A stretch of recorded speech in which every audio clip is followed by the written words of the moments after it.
হযরতে সুলাইমান নবী হুজুরের নামটা আপনারা শুনেছেন। হযরতে সুলাইমান নবী হুজুরের কাছে একদিন খবর এসে পৌঁছালো, এক ব্যক্তি একটা কুকুরকে বিষ পান করিয়ে হত্যা করেছে। এক ব্যক্তি একটা কুকুরকে বিষ পান করিয়ে মেরে দিয়েছে। সুলাইমান নবীর কাছে এই খবরটা এসে পৌঁছালো। আল্লাহ নবী হযরতে সুলাইমান নবী যখন এই খবরটা পেয়ে গেলেন, হুজুর মনের দিক দিয়ে বড় ব্যথিত হলেন, মনের দিক দিয়ে বড় হুজুর দুঃখ প্রকাশ করলেন, অত্যন্ত ব্যথিত হলেন, অত্যন্ত হুজুর কষ্ট পেয়ে গেলেন। একটা কুকুরকে, জ্যান্ত কুকুরকে বিষ পান করিয়ে কেমন করে মারে? আমরা তো কোনোদিন এরকম কাজ করিনি, তাই না? কথা বলে, এরকম কাজ কোনোদিন করিনি, তাই না? জমিতে ফসলে যদি একটা ছাগল পড়ে যায়, মুরগি পড়ে যায়, তখন আমাদের রাগ হয় কি হয় না? ছুটে গিয়ে ওই ছাগলটার ঠ্যাং ধরে এক কাঁচা, কিংবা এমন ইট ছুড়লো ছাগলটার পায়ে লাগলো, ছাগলটা ডাক দিতে দিতে দৌড়ালো, ছাগলের পাটা ভেঙে গেল। হয় এরকম খবর না? কোনোদিন হয় না? হয় কি হয় না? কিংবা আপনার জমিতে আপনার ফসলে ছাগল পড়েছে, কিংবা কোন মুরগি পড়েছে, কোন ছোটখাটো মুরগি পড়েছে, ছাগল পড়েছে, মুরগির বাচ্চা নিয়ে ধাড়ি এসে জমিতে এসে ফসল নষ্ট করেছে। আপনি এত রাগান্বিত হলেন, রেগে গেলেন, রেগে গিয়ে আপনি অত্যন্ত রেগে গিয়ে ওই জমিতে কীটনাশক ওষুধ ব্যবহার করলেন, ওষুধ ছড়িয়ে দিলেন, কিংবা কোনো মেডিসিন ছড়িয়ে দিলেন, দিয়ে একটা লাল ঝান্ডা তুলে দিলেন, লাল ঝান্ডা তুলে দিয়ে বুঝিয়ে দিলেন, আমার এই জমিতে আমি বিষ ছড়িয়ে দিয়েছি, সাবধান হয়ে যাও, সতর্ক হয়ে যাও। এখন এই যে লাল ঝান্ডা তুলে দিলেন, আপনি সতর্ক করছেন কাকে? মুরগি, হাঁস, ছাগল, ভেড়া এদেরকে। তার মানে আপনার লাল ঝান্ডাটা ওই মুরগি, হাঁস মনে হয় খুব ভালোই বোঝে। কি বলেন আপনারা? বোঝে তো না বোঝেনি? কথা বলছে না, বোঝে না? বোঝে বোঝে না? আপনাদের ভ্যাবলার এলাকার এই মুরগি হাঁসগুলো বোঝে না? কেন বুঝবে না? কেন? এ তো লাল ঝান্ডা তুলে দিয়েছেন। তার মানে আপনি কাকে সতর্ক করছেন? হ্যাঁ, ও মানুষকে। তার মানে ওই যে মুরগি ছেড়েছিল বা ছাগল ছেড়েছিল, তার মানে ওকে সাবধান করে দিলেন। ওকে সাবধান করে দিয়ে বুঝিয়ে দিলেন, তুই খালেকের জমিতে যেতে বলবি, মালিকের জমিতে যেতে বলবি, সত্তারের জমিতে যেন না আসে। কেন? লাল ঝান্ডা তোলা আছে। মানে আপনি আপনার মুরগিকে বলে দিলেন, হাঁসকে বলে দিলেন, ওর জমিতে খবরদার যাবি না। তার মানে ও আর আপনার জমিতে যাবে না। খুব চাপ, খুব চাপ। আবার আমরা নিজেকে ধার্মিক বলি, আবার মুখে দাঁড়ি রেখেছি, আবার মাথায় টুপিও করছি, বড় জুব্বাও করছি, এগুলো আমরা করছি। কে বলেছে করেন? জি, একটু ফসলে ছাগল পড়েছে বলে, কি মুরগি গিয়ে একটু নষ্ট করেছে বলে আপনি বিষ ছড়িয়ে দিচ্ছেন। এমন আপনার ওই বিষ খেয়ে, কীটনাশক ওষুধ খেয়ে, বা ওই আপনার কি বলে বিষাক্ত আপনার ওষুধ খেয়ে ওই মুরগিটা এসে বাড়িতে ঝিমিয়ে পড়লো। দেখা গেল কয়েক ঘন্টার মধ্যে মুরগিটা মারা গেল, কিংবা ছাগলটা মারা গেল। আপনি একবারও ভাবলেন না যে আপনার এই বিষেতে, আপনার এই কীটনাশক ওষুধেতে একটা প্রাণ যেতে পারে, ছাগল হোক, মুরগি হোক, কোন প্রাণীর জান যেতে পারে। এটা আপনি একবারও ভাবলেন? আবার নিজেকে বিরাট ধার্মিক লোক বলে মনে করেন, নিজেকে বিরাট ধর্মভীরু বলে মনে করেন, নিজেকে বিরাট খোদা ভীরু বলে মনে করেন। জোহরের নামাজ পড়ে মসজিদ থেকে এসেছেন, আপনার বিবি একটু মন টন খারাপ করে বসে আছে। কি হলো গো, মন খারাপ কেন? ওই যে তুমি শখ করে বিড়াল পুষেছো, ওই বিড়ালটা এসে পাতিটা উল্টে দিয়ে মাছের টুকরোটা খেয়ে চলে গেল। বলো কি? রেগে গেলেন। আপনি একজন নামাজি লোক, রেগে গিয়ে কি করলেন? একটা এমন বড় লাঠি নিয়ে ছুঁড়লেন বিড়ালের দিকে লক্ষ্য করে। ছুটে গিয়ে একেবারে সেই লাঠিটা গিয়ে বিড়ালের পায়ে লাগলো, পাটা ভেঙে গেল, ম্যাও ম্যাও করতে দৌড়লো। আপনি আবার আসরের নামাজ গিয়ে পড়ে গেলেন। আসরের নামাজ পড়ে আসছেন আর বলছেন মনে মনে, বেটা আর কোনদিন আসবি, আর কোনদিন খাবি? কথা বলেননি কেন? হয় কি হয় না? হাদিস পাকের মধ্যে এসেছে, রাসূল করিম সাল্লাল্লাহু আলাইহি ওয়াসাল্লাম জানাচ্ছেন, মেরাজের রাতে আল্লাহ নবী সাল্লাল্লাহু আলাইহি ওয়াসাল্লাম জি তিনি দেখতে পেলেন জাহান্নামের ভেতরে এক ব্যক্তি জ্বলছে। আল্লাহ নবী সাল্লাল্লাহু আলাইহি ওয়াসাল্লাম জিজ্ঞাসা করলেন, এই আল্লাহর ফেরেশতা, এই লোকটা কি করেছিল, কি এমন অন্যায় করেছিল যে এই লোকটা আগুনে জ্বলছে, এইভাবে শাস্তি ভোগ করছে? তখন রাসূল সাল্লাল্লাহু আলাইহি ওয়াসাল্লামকে জানানো হলো, আল্লাহ নবী সাল্লাল্লাহু আলাইহি ওয়াসাল্লামকে জানানো হলো ওই মানুষটা একটা বিড়ালকে ঝুড়ির ভেতরে বা একটা আপনার কি বলে ঝুড়ির ভেতরে বা একটা কি বলে ওটাকে পাতির ভেতরে ঝুড়ির ভেতরে চাপা দিয়ে রেখেছিল। কেন? ওই বিড়ালটা কোনো একটা অন্যায় করেছিল বলে ওই বিড়ালটার অন্যায়কে ক্ষমা না করে সে ঝুড়ির ভেতরে ভরে রেখেছিল। ভরে রাখার কারণেতে ওই পাথিরতে ভরে রাখার কারণেতে ওই বিড়ালটা একদিন পরে মারা গেল। মারা যাওয়ার কারণে আল্লাহ এত নারাজ হয়ে গেলেন, অসন্তুষ্ট হলেন। তার নামাজ রোজা দাড়ি টুপি সবকে আল্লাহ নামাজ রোজা তাসবিহ তেলাওয়াতকে বরবাদ করে দিয়ে জাহান্নামের আগুনে তাকে জ্বালাচ্ছে। কিছু বুঝতে পারছেন? ধর্ম মানা শুধুমাত্র মুখে দাড়ি নয়, মাথায় টুপি নয়, আপনাকে ধার্মিক হতে গেলে পুরোটাই মানতে হবে। চলে আসেন, খাতালি চলে আসেন, চলে আসেন, চলে আসেন, যা চিল্লামিল্লি করছে, চলে আসেন, চলেন। আমি আর আলোচনা করছি না। আল্লাহ যদি ফের কোন সুযোগ দেয় ইনশাআল্লাহ আলোচনা হবে। সবাই আমার জন্য দোয়া করবেন। কি বলছিলাম জানো? সুলাইমান নবীর কাছে খবর এলো। কি খবর? যে একজন ব্যক্তি একটা কুকুরকে বিষ পান করিয়ে হত্যা করে দিয়েছে। সুলাইমান নবী একটু রাগান্বিত হলেন, রেগে গেলেন। রেগে গিয়ে তিনি সিদ্ধান্ত নিলেন ওই লোকটার বাড়িতে আমি যাব, গিয়ে ওকে আমি কিছু কথা বলে আসবো। সুলাইমান নবী একটু রাগান্বিত হলেন, রেগে গেলেন, মনটা একটু খারাপ হয়ে গেল। কেন? এই জুলুম কিন্তু আল্লাহ নিজেও মানবেন না বলেছেন। ওয়ালাউ ইয়ারাল্লাযিনা যালামু ইয ইয়ারাউনাল আযাব আন্নাল কুওয়াতা লিল্লাহি জামিআ ওয়া আন্নাল্লাহা শাদীদুল আযাব। আল্লাহ কোরআনের মধ্যে বলেছেন, কোরআন শরীফের মধ্যে আল্লাহ পাক ফের আয়াত দিয়েছেন, ওয়ালাকাদ আহলাকনাল কুরুনা মিন ক্বাবলিকুম লাম্মা যালামু ওয়া জাআতুহুম রাসূলুহুম বিল বাইয়িনাত ওয়া মা কানু লিউমিনু কাযালিকা নাজজিল কওমাল মুজরিমিন। কোরআনের মধ্যে আল্লাহ আয়াত দিয়েছেন, একাধিক আয়াত দিয়েছেন আল্লাহ পাক।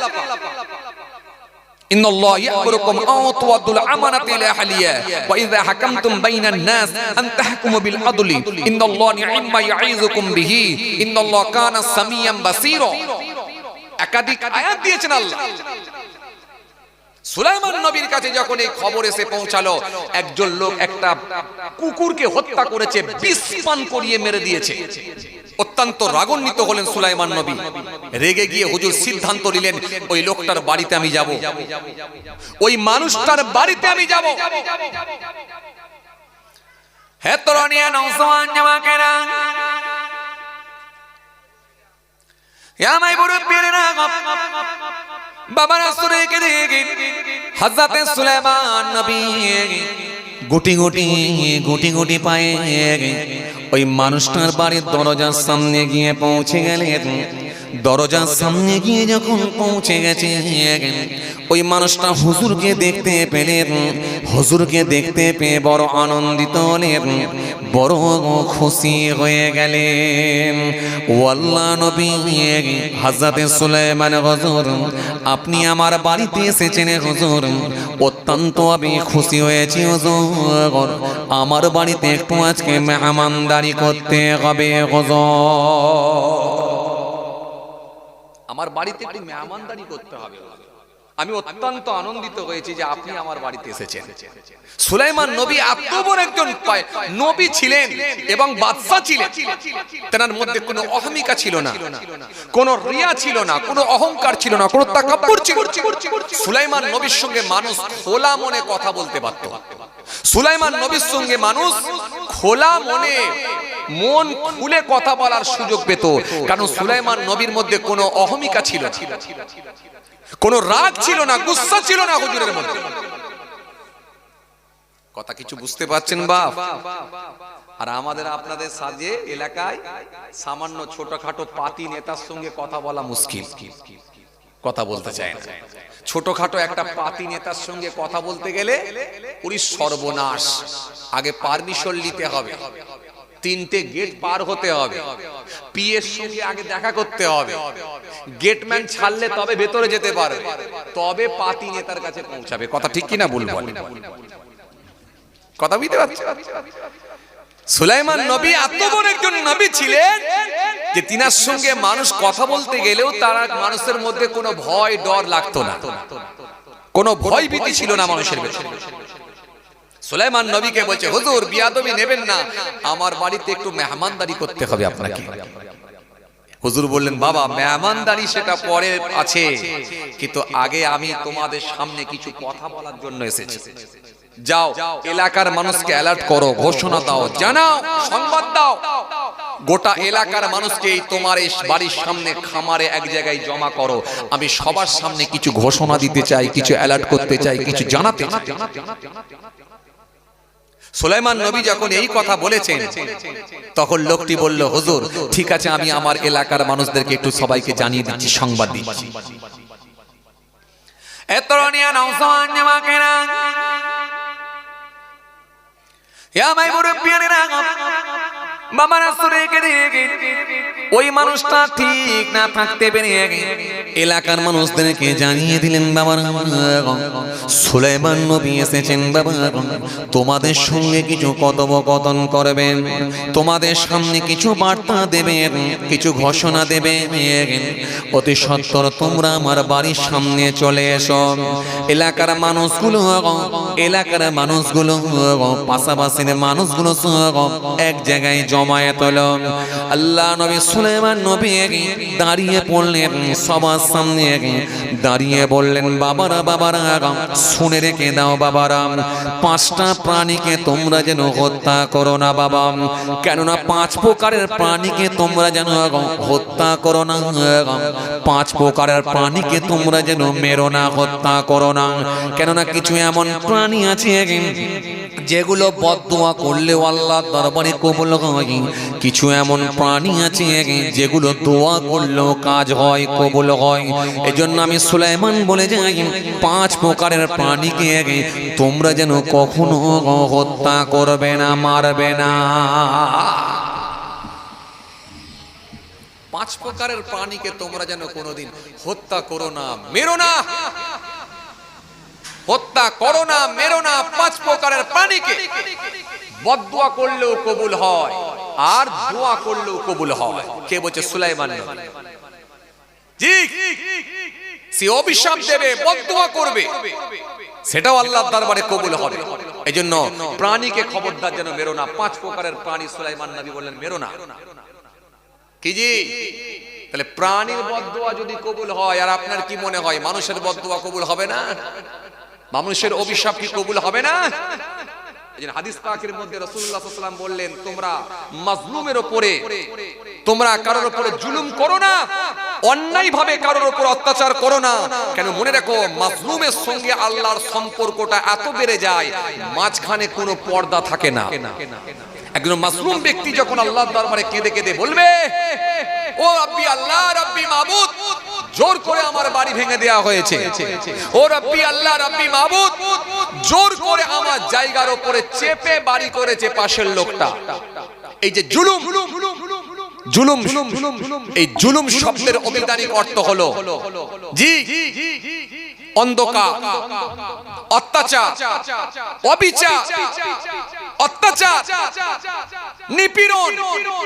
জুলুমের অনেক অর্থ হয়, জুলুমের অনেক মানে হয়।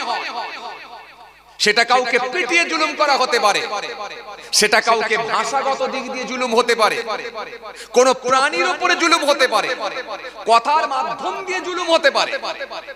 এজন্য জুলুম করা ইসলামে নিষিদ্ধ। খবরদার। আমরা অনেক সময় করে থাকি, কোন ব্যক্তি যদি একটু কালো মানুষ হয় বা চামড়াটা একটু রংটা যদি কালো হয়, আমরা অনেক সময় কথার মাধ্যম দিয়ে জুলুম করি। এই কেলো, তার কেলো নাম তুলে দিলাম মার্কেটে, বাজারে কেলো বলে লোকে ডাকে না। কেন বলবে? যিনি কালো চামড়া দিয়েছেন তিনি তো সাদা চামড়া দিয়েছেন। সাদা চামড়া কাউকে ভালোবেসে তিনি দিয়েছেন, কাউকে আবার কালো চামড়া ভালোবেসে দিয়েছেন। রং দেন তো তিনি আল্লাহ। কেউ একটু খাটো মানুষ হলে, কেউ একটু গ্যারা মানুষ হলে তাকে আমরা গ্যারা নাম তুলে দিলাম। কারোর মাথার যদি চুল না থাকে তাকে আমরা টাগলা বলা শুরু করলাম, টেকো। এগুলো বলবেন না, এগুলো বলবেন না, ইসলাম নিষিদ্ধ। আপনি কেন বলবেন এগুলো ভাষাগত দিক দিয়ে জুলুম হতে পারে? আপনি জানেন না আপনার বড় মাপের পাপের সঙ্গে আপনি সম্পৃক্ত হতে পারে। এত সহজ নয়, শুধু দাড়ি টুপিটা করলেই হয় না।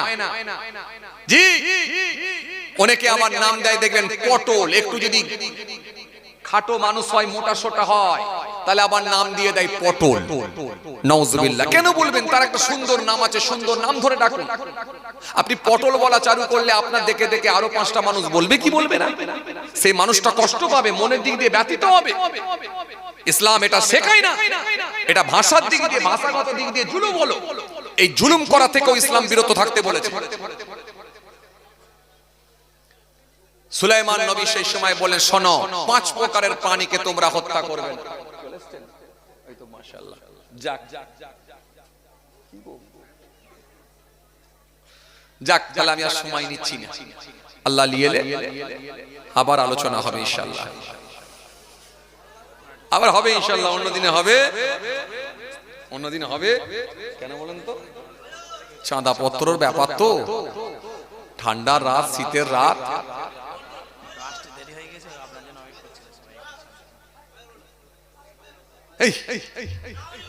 এই না নয়, মহা মুশকিল তো। আরে বসিরার এলাকার লোক এত শোনা ঝোঁক কেন? মুশকিল আল্লাহ, যে বসিরারের লোক মাশাআল্লাহ ঘর ঘর হুজুর। দেরি হয়ে যাবে, চাঁদা তুলতে গেলে আমার দেরি হয়ে যাবে, সময় লেগে যাবে।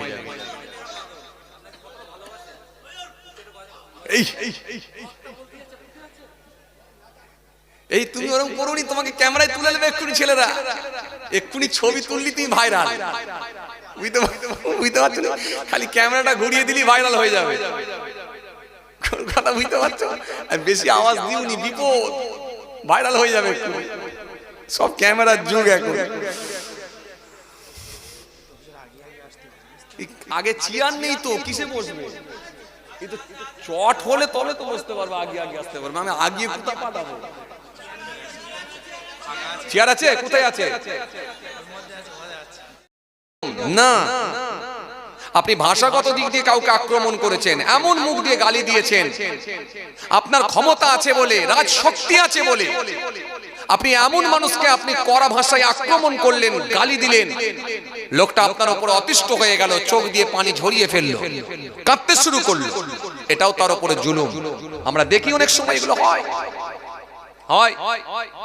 এলাকায় যখন কোনো সালিশি বসে, গ্রাম কমিটি বসে, বা মিটিং আপনার কি বলে, যখন বিচারে বসে, এখন দেখা যায় কত এরকম নেতা আছে, কত এরকম গ্রামের মোড়ল আছে, তারা এসে বিচার করতে এসে এমন দেখা যাচ্ছে একটা গরিব মানুষকে এমন ভাবে আক্রমণ করলো যেন মনে হচ্ছে যত দেশ তারই দোষ। আর অপর পক্ষে যিনি আছেন তিনি প্রভাবশালী বলে, টাকা পয়সা অনেক আছে বলে, বা পেছন থেকে একটু ঘুরিয়ে দিয়ে দিয়েছে বলে তাকে আর কিছুই বললেন না, আপনি ছেড়ে দিলেন। এত সহজ নয়। এই জন্য আমার আল্লাহ কোরআনে কারীমের মধ্যে বললেন,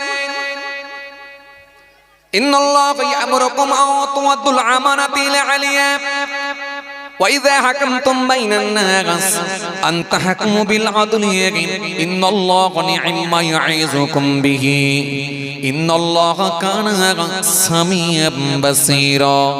আল্লাহ সুন্দর করে বললেন, তোমরা আমার নির্দেশ, আমার হুকুমকে মেনে নাও, তোমরা আমার নির্দেশ, আমার হুকুমকে তোমরা মেনে নাও। আর পৃথিবীর জমিনে যখন তোমরা বিচার করবে, এই বিচারের ফায়সালাটাও ন্যায়ভাবে করো, অন্যায়ভাবে যেন করো না। আপনি যদি এই আয়াতকে সামনে রেখে যদি একটু বাস্তবের দিকে মেলান, এই পৃথিবীর জমিনে বহু নেতা আছে, ধরা খেয়ে যাবে।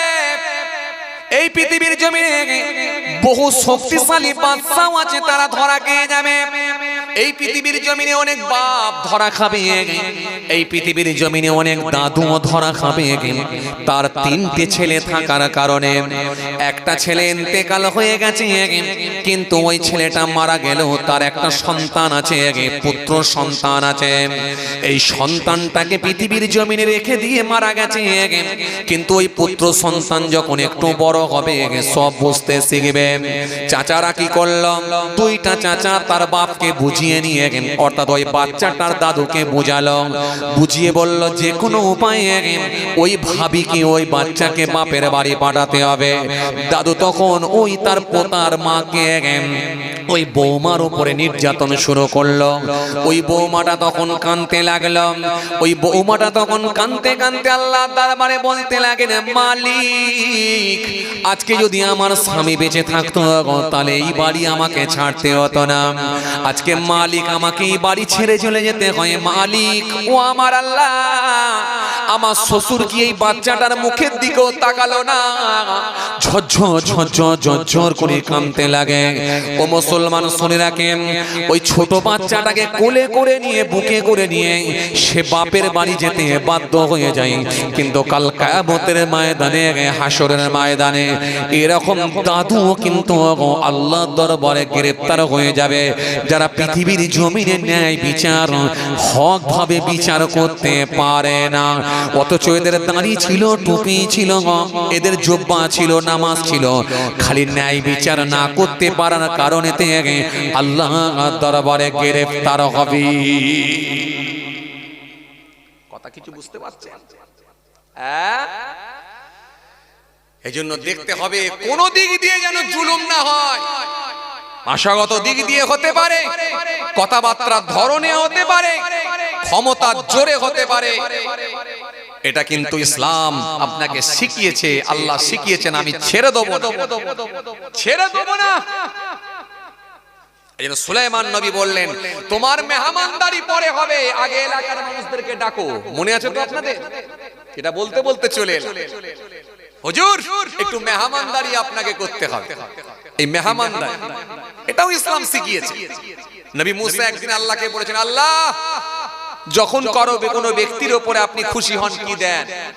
আল্লাহ বললেন, খুশি হলে তার বাড়িতে আমি একটা কন্যা সন্তান দিই, একটা মেয়ে সন্তান দিই, কন্যা সন্তান দিই।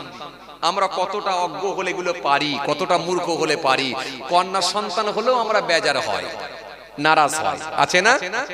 আছে না কিছু মানুষ দুটো কন্যা সন্তান পর পর হয়েছে বলে বইয়ের উপরে নির্যাতন করে?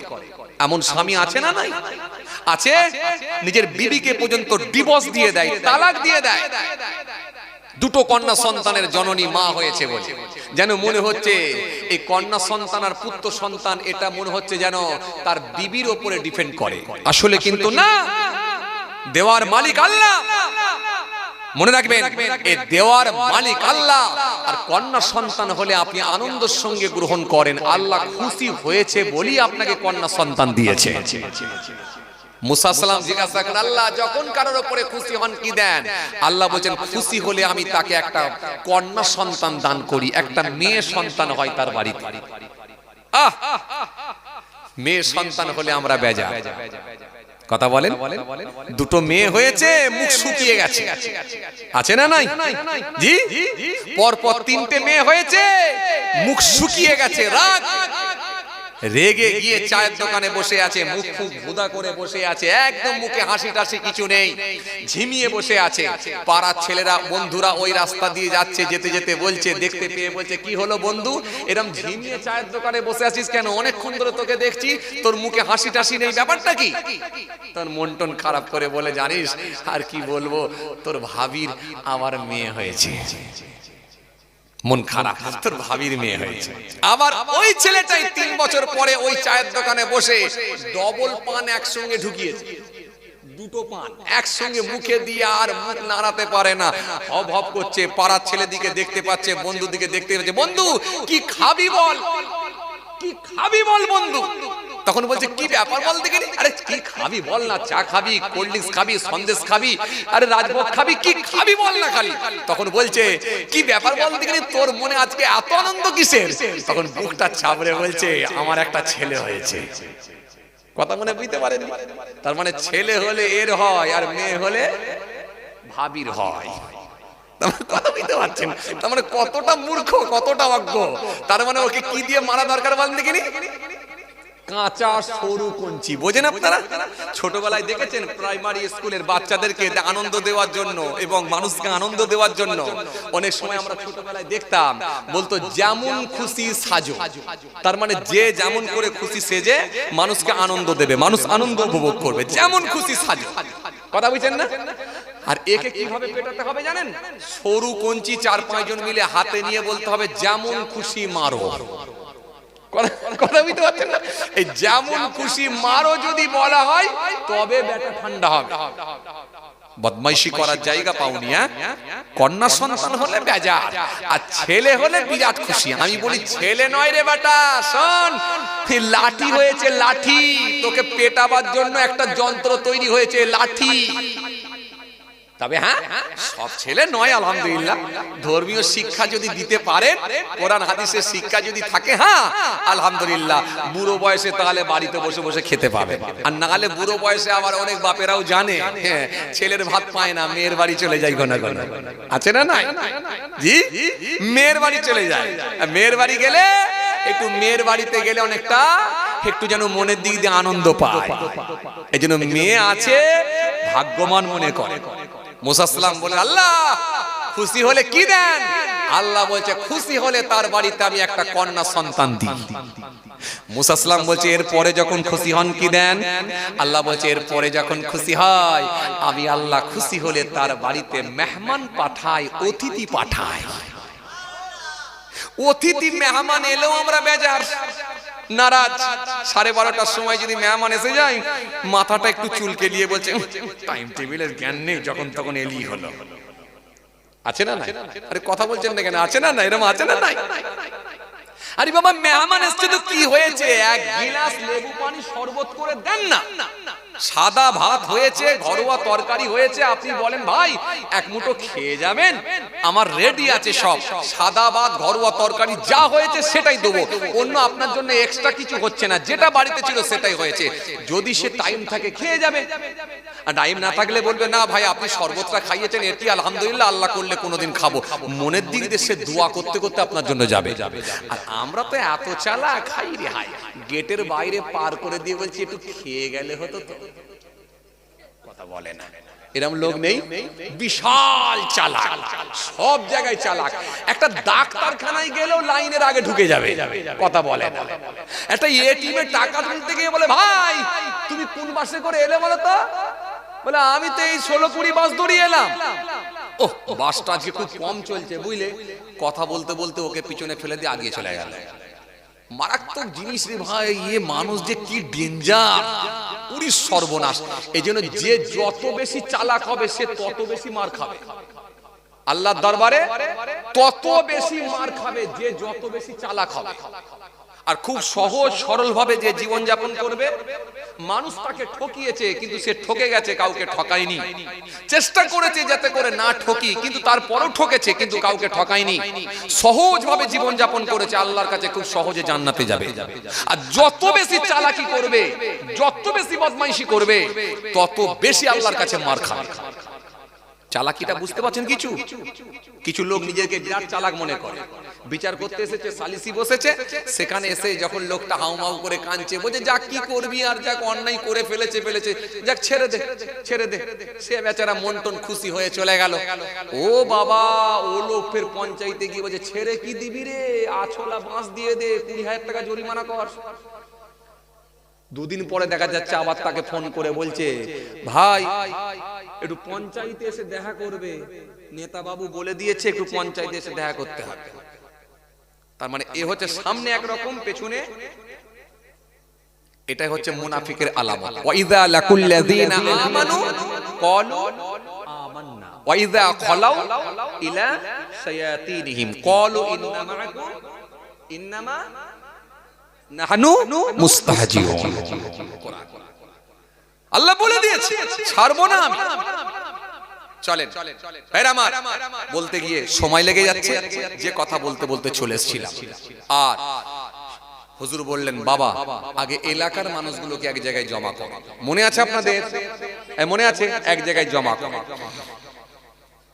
হে তরুণিয়া নওজওয়ান জামাকেরা,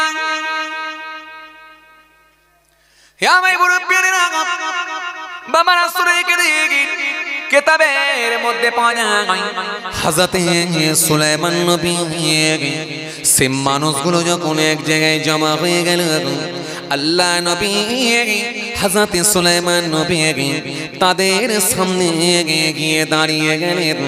দাঁড়িয়ে গিয়ে সালাম দিলেন। মানুষগুলো সালামের জবাব দিলেন। হযরত সুলাইমান নবী বললেন, কিছু এমন প্রাণী আছে যাদের বদদুয়াটা আল্লাহর দরবারে কবুল হয়ে যায়। কিছু এমন প্রাণী আছে যাদের অভিশাপ আল্লাহর দরবারে লেগে যায়। কিছু এমন প্রাণী আছে যাদের দোয়াটা আল্লাহর দরবারে কবুল হয়। বলবেন না সুবহানাল্লাহ? হযরত সুলাইমান নবী বলেন, বাবা শোনো, তার ভেতরে এক নম্বর হলো সেটা হলো কুকুর, কুত্তা, কুকুর। এই কুকুর একটা নাপাক প্রাণী হলে যদি বদদোয়া করে তাও আল্লাহর দরবারে লাগে যায়। আর কুকুর যদি দোয়া করে সেটাও আল্লাহর দরবারে কবুল হয়ে যায়। কুকুরকে তোমরা ইচ্ছাকৃতভাবে যেন হত্যা করে দিও না, কুকুরকে তোমরা কষ্ট দিও না। কি শিক্ষা বুঝতে পারছেন ইসলামে? এজন্যই তো ইসলাম বলেছে প্রাণীর উপরে দয়া করো। দেখো, দয়া করো। কিন্তু আমরা অনেক সময় পয়সার জন্য এমনও কিছু মানুষ আছি প্রাণীর উপরে আমরা জুলুম করে থাকি। আপনি গরুর দালাল নিজেকে বলে দাবি করেন বা গরু ব্যবসায়ী বলে দাবি করেন। আপনি এক জায়গা থেকে আরেক জায়গায় যখন গরুগুলোকে কিনে নিয়ে যাচ্ছেন, ছোট একটা হাতিতে, ছোট হাতি নাকি বলে গুলো, ডালা গাড়িগুলো, ছোট হাতি 160, এই ছোট হাতি বা ম্যাজিক গাড়ি যেগুলোকে বলে, যে গাড়িটার মধ্যে দেখা যাচ্ছে 3টে গরু ঢোকার ক্যাপাসিটি, সেখানে আপনি জোর করে 5টা গরু ঢুকালেন। কোন গরুর পা দেখা যাচ্ছে ডালার বাইরে ঝুলে আছে, কোন গরুর মাথা কল্লা দেখা যাচ্ছে ডালার বাইরে ঝুলে আছে, কিংবা দেখা যাচ্ছে ওই গরুগুলোকে এমন ভাবে আপনি দড়ি দিয়ে বেঁধেছেন আর বাঁধনটা এত শক্ত টাইট করে একটু পাও নাড়াতে পারে না, মাথাও তুলতে পারে না। তারপরেও দেখা যায় আপনি আবার নিজে ওই গরুর কোন একটা প্রাণীর উপরে চেপে চেপে যাচ্ছেন। না, এই ইসলাম এই শিক্ষা দেয় না। এই প্রাণীর উপরে কষ্ট দেওয়া মানে কাবিরা গুনাহ। এটা ইসলাম শিখিয়েছে, এর নাম ইসলাম। যেগুলোকে আপনি খান, যেগুলোকে আল্লাহ হালাল করেছেন, সেগুলোকে আপনি জবাহ করে খেতে পারেন, তাও কার নামে? আল্লাহর নামে। লা'নাল্লাহু মান জাবা'a লিগায়রিল্লাহ ওয়া লা'নাল্লাহু মান সারাকা মানারাল আরদ। হাদিস এসেছে, ইয়া আইয়ুহাল্লাযীনা আমানু লা তুহারিমু তাইয়্যিবাত মা আহাল্লাহু লাকুম ওয়া লা তা'তাদু ইন্নাল্লাহা ইউহিব্বুল মু'তাদিন। কোরআনে আল্লাহ সুন্দর করে বলেছে আপনি জবাহ করে খেতে পারেন, যেগুলো আল্লাহ আপনার জন্য হালাল করেছে খান, আপত্তি নেই। কিন্তু আপনি মেরে পিটিয়ে নয়।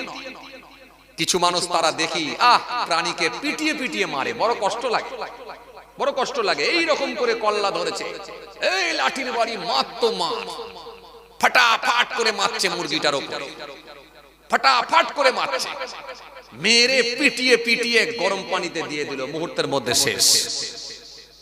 এটা অনেক বেশি কষ্ট দিয়ে প্রাণীকে হত্যা করা হয়। জবাহ করে খেলেন, সবথেকে সহজ পদ্ধতি হলো জবাহ। আর আজকে স্বাস্থ্য বিজ্ঞান বলছে তোমরা কেটে খাও। স্বাস্থ্য বিজ্ঞান বলছে কেন? প্রবাহিত রক্তটা বেরিয়ে যায়। আপনি যখন কোনো প্রাণীকে আপনি যখন পিটিয়ে পিটিয়ে মেরে খাবেন, গোটা শরীরে তার রক্ত জমাট বেঁধে যায়। এই শরীরে যখন রক্ত জমাট হয়ে যায়, ওই প্রাণীটাকে যখন আপনি আবার কেটে পিস পিস করে রান্না করে খাবেন, ওই জমাট বেঁধে যাওয়া রক্ত হয়ে যাবার কারণেতে ওই জমাট বাঁধা রক্তটা আপনি যখন মাংসের সঙ্গে খেয়ে নিচ্ছেন, গোশতের সঙ্গে খাচ্ছেন, ভবিষ্যতে আপনার ক্যান্সার হবার সম্ভাবনা থাকতে পারে। এটা স্বাস্থ্য বিজ্ঞান বলছে, স্বাস্থ্য বিজ্ঞান বলছে। এজন্য খুব সহজ পদ্ধতি হলো প্রাণীকে জবাহ করে খাওয়া। আর আমার ইসলাম তো আগেই বলেছে, আল্লাহ বলেছে তোমরা জবাহ করে খাও, আল্লাহর নাম নিয়ে খাও। আলহামদুলিল্লাহ, কত সুন্দর ইসলাম ধর্ম, কত সূক্ষ্ম কথাগুলো ইসলাম বলেছে। এমনকি জবাহ করবে, জবাহ করার সময় ওই ছুরিটাকে উত্তম রূপে ধার করে নাও, তার পর্যাপ্ত ধার আছে নাকি দেখে নাও। পর্যাপ্ত ধার যদি না থাকে তাহলে প্রাণীর উপরে চালালে যদি প্রাণীটার চামড়া কাটতে যদি কষ্ট হয়, এটাও কাবিরা গুনাহ হবে। ইসলাম কত সুন্দর, বুঝতে পারছেন কত সূক্ষ্ম বিষয়গুলো নিয়ে আলোচনা করেছে। এজন্য আপনি জবাহ করলেও আপনার ওই ছুরিটাকে পর্যাপ্ত ধার করতে হবে, তাকে ভালো করে ধার করে নিয়ে দেখে নিতে হবে ধার আছে কিনা। প্রাণীকে পানি পান করান, দিয়ে সুন্দর করে আপনি জবাহ করেন। চারটে নালী, খাদ্য নালী, শ্বাস নালী, রক্ত নালী, দুটো রক্ত নালী, চারটে নালী আপনি কাটুন। কমপক্ষে তিনটে নালী তো কাটতেই হয়, এবং সাথে আল্লাহর নাম নিতে হবে। কোন গায়রুল্লাহর নামে জবাহ করলে তার উপর আল্লাহর লানত হবে, নাই বলেছে। আল্লাহর নাম ব্যতীত অন্য কারোর নামে জবাহ করা যাবে না। পীর তো দূরের কথা, হুজুর তো দূরের কথা, এমনকি নবীর নামেও জবাহ করা যাবে না। জবাহ করতে হবে আল্লাহর নামে। লাআনাল্লাহু মান জাবাআ লিগায়রিল্লাহ ওয়া লাআনাল্লাহু মান সারাকা মানারাল আরদ। রাসূল বলেছে হাদিসের মধ্যে, অনেক কথা নবী বলেছেন, পরে আরো লম্বা হাদিস আছে। যাক, আমি যে কথা বুঝাতে চাইছিলাম, সময় সংক্ষেপ করব কারণ প্রচন্ড ঠান্ডা। আবার ভাইরা বলেছে একটু কালেকশনের ব্যাপারও আছে। যে কথা বলতে বলতে আমি চলে আসছিলাম, তো হযরতে সুলাইমান নবী বললেন তোমরা 5 প্রকারের প্রাণীকে হত্যা করবে না। তার ভেতরে 1 নম্বর হলো কুকুর। মনে আছে আপনাদের? কুকুরকে যেন হত্যা করো না। কেন না এই কুকুরকে তোমরা হত্যা করো না, এই কুকুরকে তোমরা হত্যা করে দিও না। ইচ্ছাকৃতভাবে কোন কুকুরকে যেন হত্যা করে দিও না, কষ্ট দিও না। কেন কুকুর যদি অভিশাপ দেয় সেটা আল্লাহর দরবারে কবুল হয়, আর কুকুর যদি দোয়া করে সেটা আল্লাহর দরবারে কবুল হয়। এজন্য কুকুরকে তোমরা ইচ্ছাকৃতভাবে হত্যা করো না। কেন কুকুর হলো একটা পাহারাদার প্রাণী। এই কুকুরটা আপনার ফসল, আপনার সম্পদ, আপনার টাকা পয়সা, আপনার বাড়িতে পোষা যে আপনার গৃহপালিত পশুগুলো আছে সেগুলোকে পাহারা দেওয়ার দায়িত্ব পালন করে, সেটা হলো কুকুর। এর কুকুর হলো পাহারাদার প্রাণী। কেন আপনার বাড়িতে আপনি যে গৃহপালিত পশুগুলোকে পুষেছেন, ছাগল হতে পারে, ভেড়া হতে পারে, গাভী হতে পারে, এগুলোকে পাহারা দেওয়ার দায়িত্ব পালন করে সেটা হলো কুকুর। কুকুরকে তোমরা যেন হত্যা করে দিও না, জানে মেরে ফেলো না। হযরতে সুলাইমান নবী বললেন এটা হলো নাম্বার 1। কুকুরকে যেমন জানে মেরে ফেলবে না, আবার ওই কুকুরকে আপনার ব্যবহার করা, আপনার গৃহে যে ঘরে আপনি বসবাস করেন ওই ঘরেতেও যেন থাকার জায়গা করে দিও না। কেন কুকুর যে ঘরেতে থাকবে সেই ঘরেতে রহমতের ফেরেশতা প্রবেশ করে না। যে ঘরেতে কুকুর থাকবে সেই ঘরেতে আল্লাহর ফেরেশতারা ওই ঘরে যাবে না। হাদিসের মধ্যে এসেছে রাসূল করিম সাল্লাল্লাহু আলাইহি ওয়াসাল্লাম একদিন বাড়ির মধ্যে আছেন, কামরার মধ্যে আছেন। কথা শুনছেন? কামরার মধ্যে আছে। তো আল্লাহ রাসূল সাল্লাল্লাহু আলাইহি ওয়াসাল্লাম একটু যেন মনের দিক দিয়ে যেন একটু চিন্তিত হয়ে পড়লেন, একটু উসখুস করছেন। নবী যেন একটু চিন্তিত হয়ে পড়েছেন, একটু বিরক্তি প্রকাশ করছেন। এরকম হচ্ছে কেন? এরকমটা হলো কেন? মায়েশা সিদ্দিকা রাদিয়াল্লাহু তাআলা আনহা জিজ্ঞাসা করলেন, ইয়া রাসূলুল্লাহ, আপনি এরকম করছেন কেন?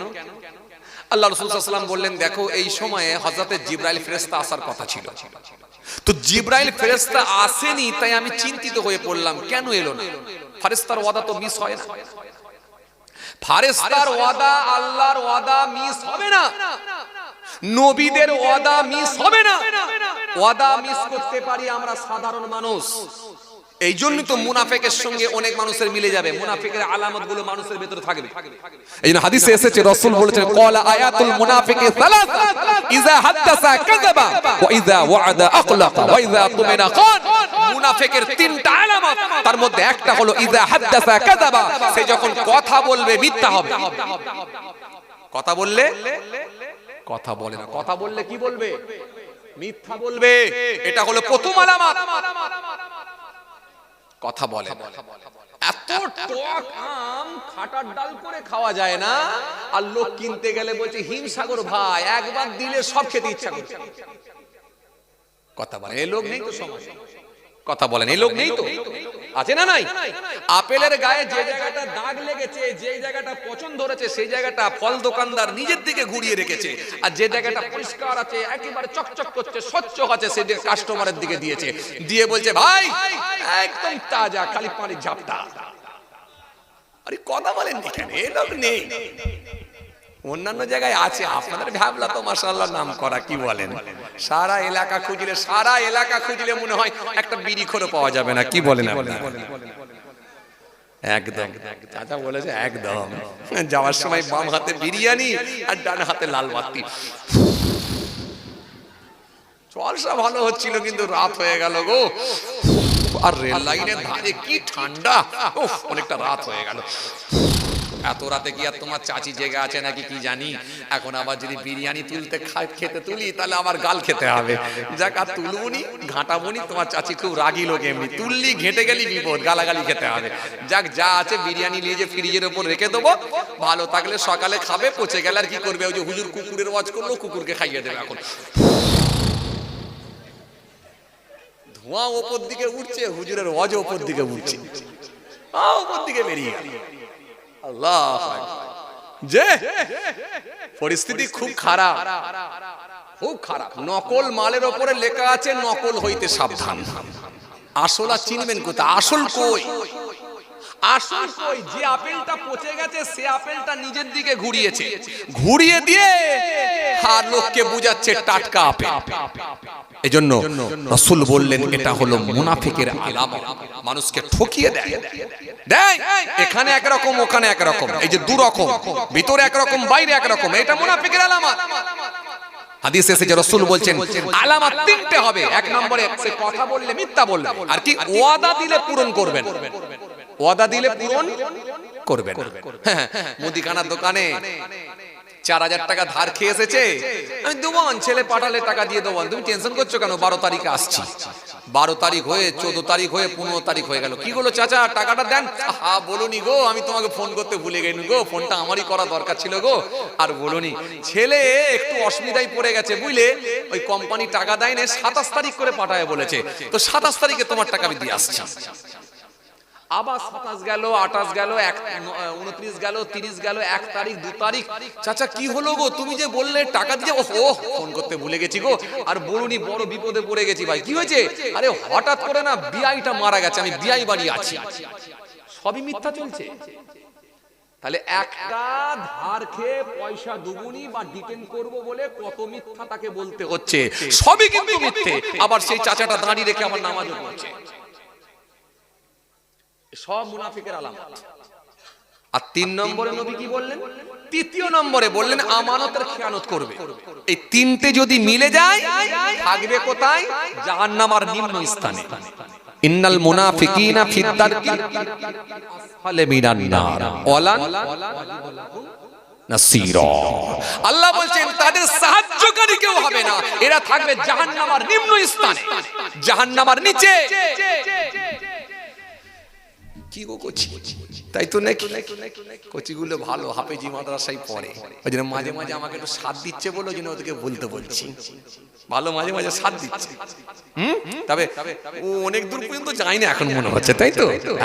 যাক ঠিক আছে, কাছাকাছি দিলে বলে দিচ্ছে মাঝে মাঝে। যাক যাক, খুব ভালো, মাশাআল্লাহ পড়াশোনা করছে, আল্লাহ কবুল করেন।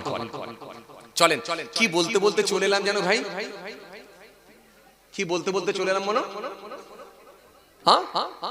কুত্তা, কুকুর, পাহারাদার প্রাণী, তা বলে যেন একে নিজের ঘরেতে নিজে যে কামড়ায়, থাকো, যে কামরাটাই তুমি শয়ন করো, শুয়ে থাকো, যে কামরা তোমার বেডরুম, ওই বেডরুমে যেন থাকার জায়গা করে দিও না।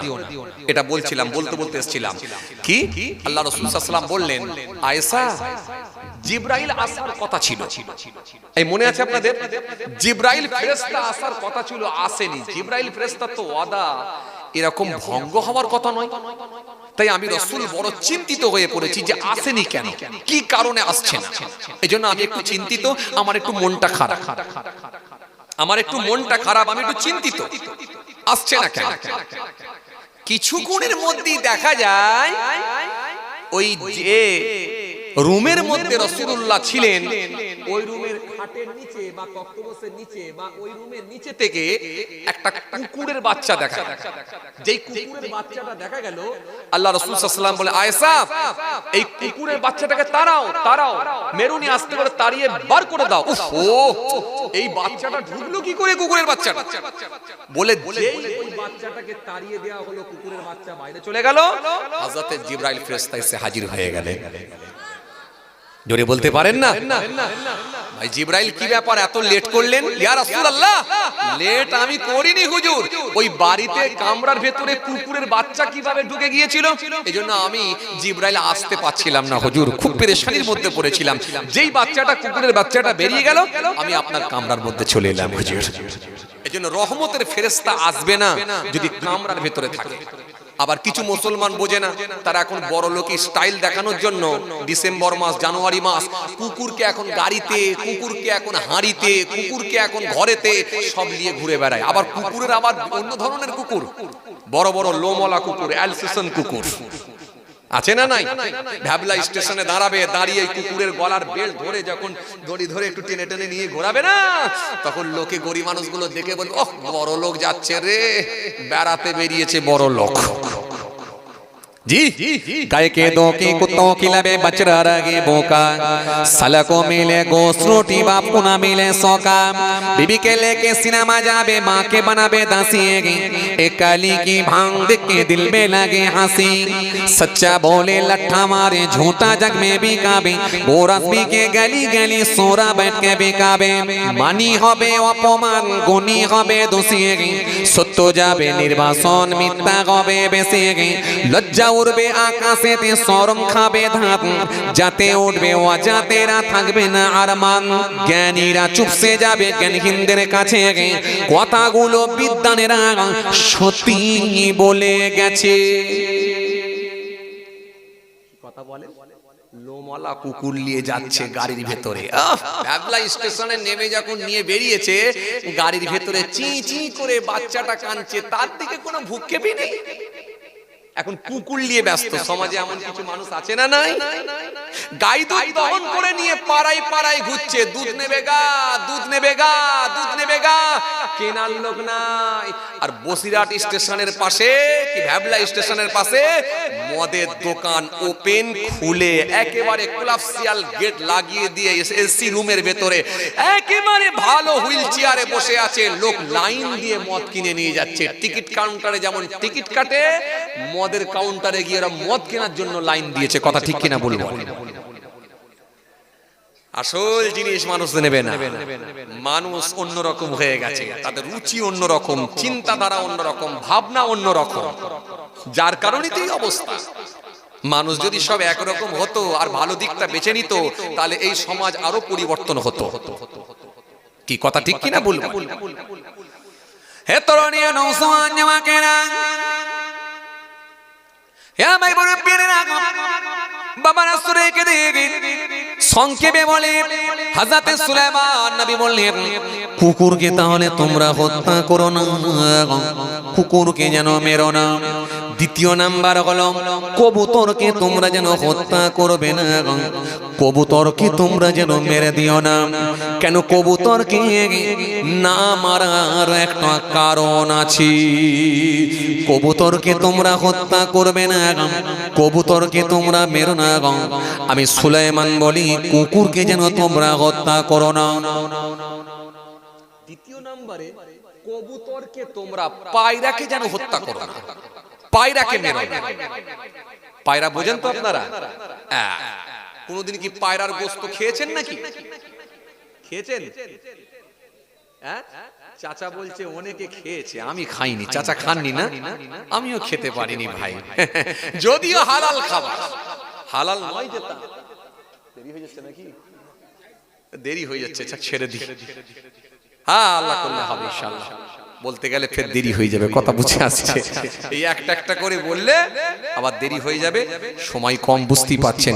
আল্লাহ নিয়ে এলে আবার আলোচনা হবে ইনশাআল্লাহ। সবাই আমার জন্য দোয়া করবেন। তবে রাসূলুল্লাহ সাল্লাল্লাহু আলাইহি ওয়াসাল্লাম তিনি বলেছেন কতগুলো প্রাণীকে তোমরা মেরে দেবে, দেখলে মেরে দেবে। তার মধ্যে এক নম্বরে কি? হ্যাঁ,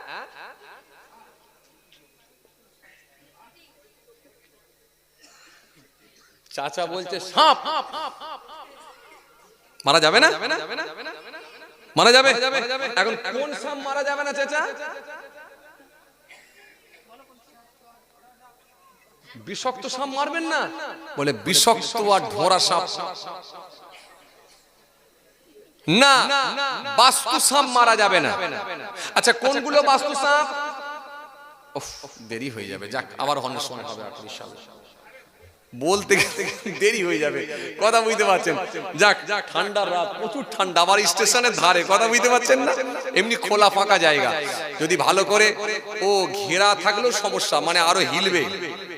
সে গত এক বছর 2 বছর আগে দেখেছিলাম, সে প্যান্ডেল পুরো হিলছে, তাই তো ট্রেন যাচ্ছে আর হিলছে, যে সে যে কোনো মুহূর্তে ঘাড়ে পড়ে যাবার খাপ, আল্লাহ হেফাজত করেছে কি? ওই জন্য আমার ভাইরা এবারে ঘেরে না, বুঝতে পারছি, নাহলে প্রচন্ড ঠান্ডা। যাক, আল্লাহ নিয়ে এলে আবার আলোচনা হবে ইনশাআল্লাহ। এই কবুতর কতটা উপরে উঠতে পারে, কতটা? এখন এই সব বিষয় নিয়ে বলতে গেলে অনেক টাইম লেগে যাবে। আল্লাহ নিয়ে এলে আবার আলোচনা হবে ইনশাআল্লাহ। আমার জন্য দোয়া করবেন, যেহেতু চাঁদা পত্র তুলতেই হবে, বুঝতেই পাচ্ছেন। আল্লাহ নিয়ে এলে ফের কোনদিন ইনশাআল্লাহ আলোচনা হবে।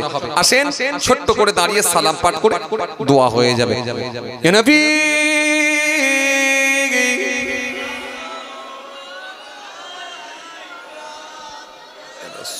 সালামু আলাইকা, ইয়া হাবিব সালামু আলাইকা,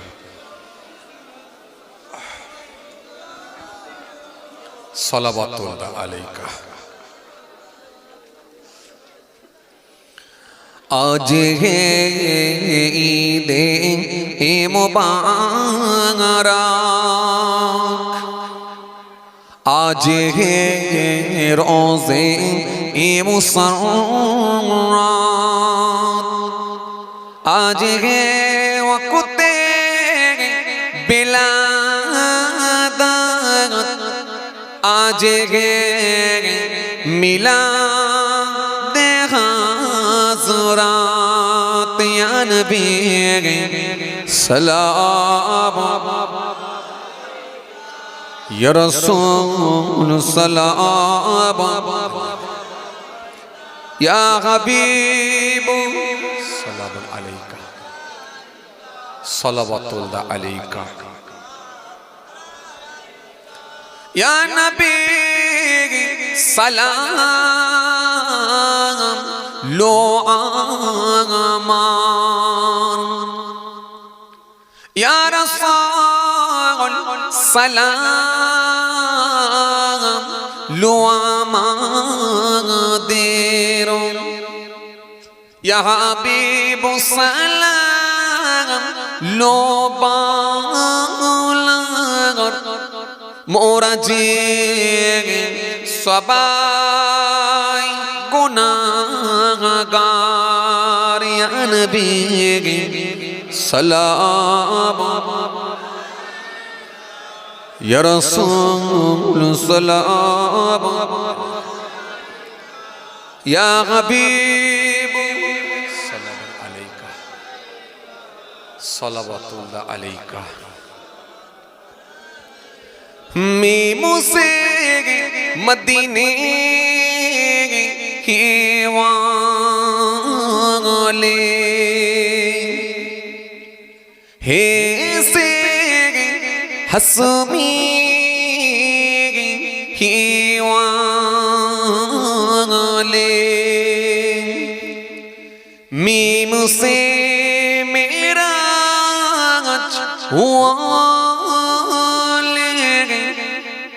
दल से दीदार हुआ ले नबी सलाम या रसूल सलाम या हबीब सलाम अलैका सलावातुल्लाह अलैका। সকলে বস নিয়ে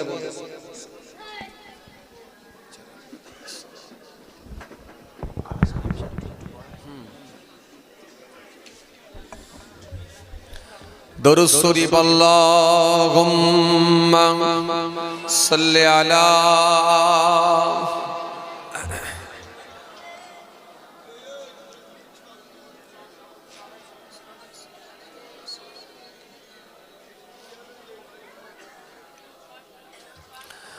मोहब्बत दुरूद शरीफ अल्लाहुम्मा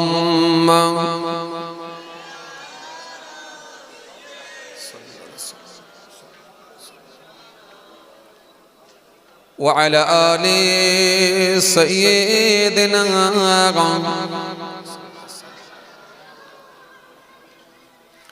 मोहब्बत दुरूद शरीफ अल्लाहुम्मा सल्लि अला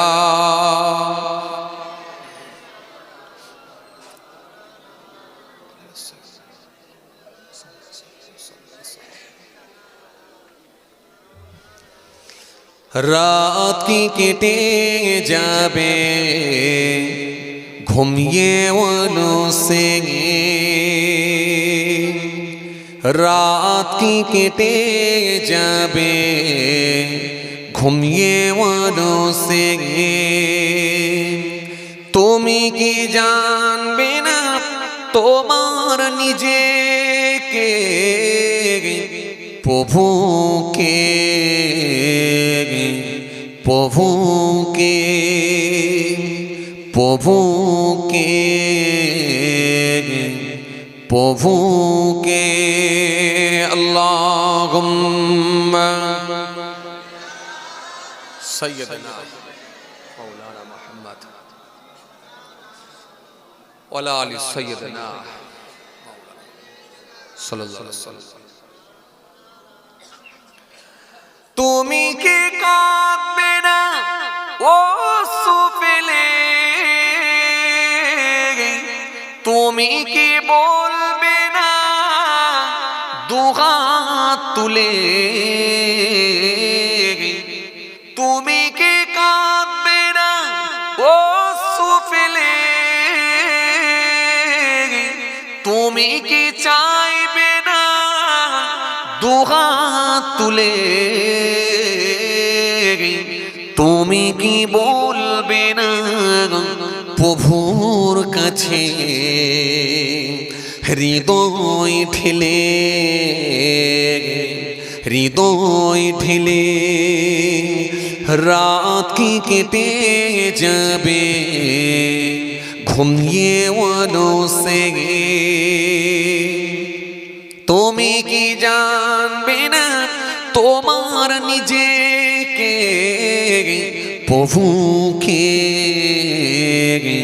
প্রভুকে প্রভুকে প্রভুকে আল্লাহুম্মা সাল্লি আলা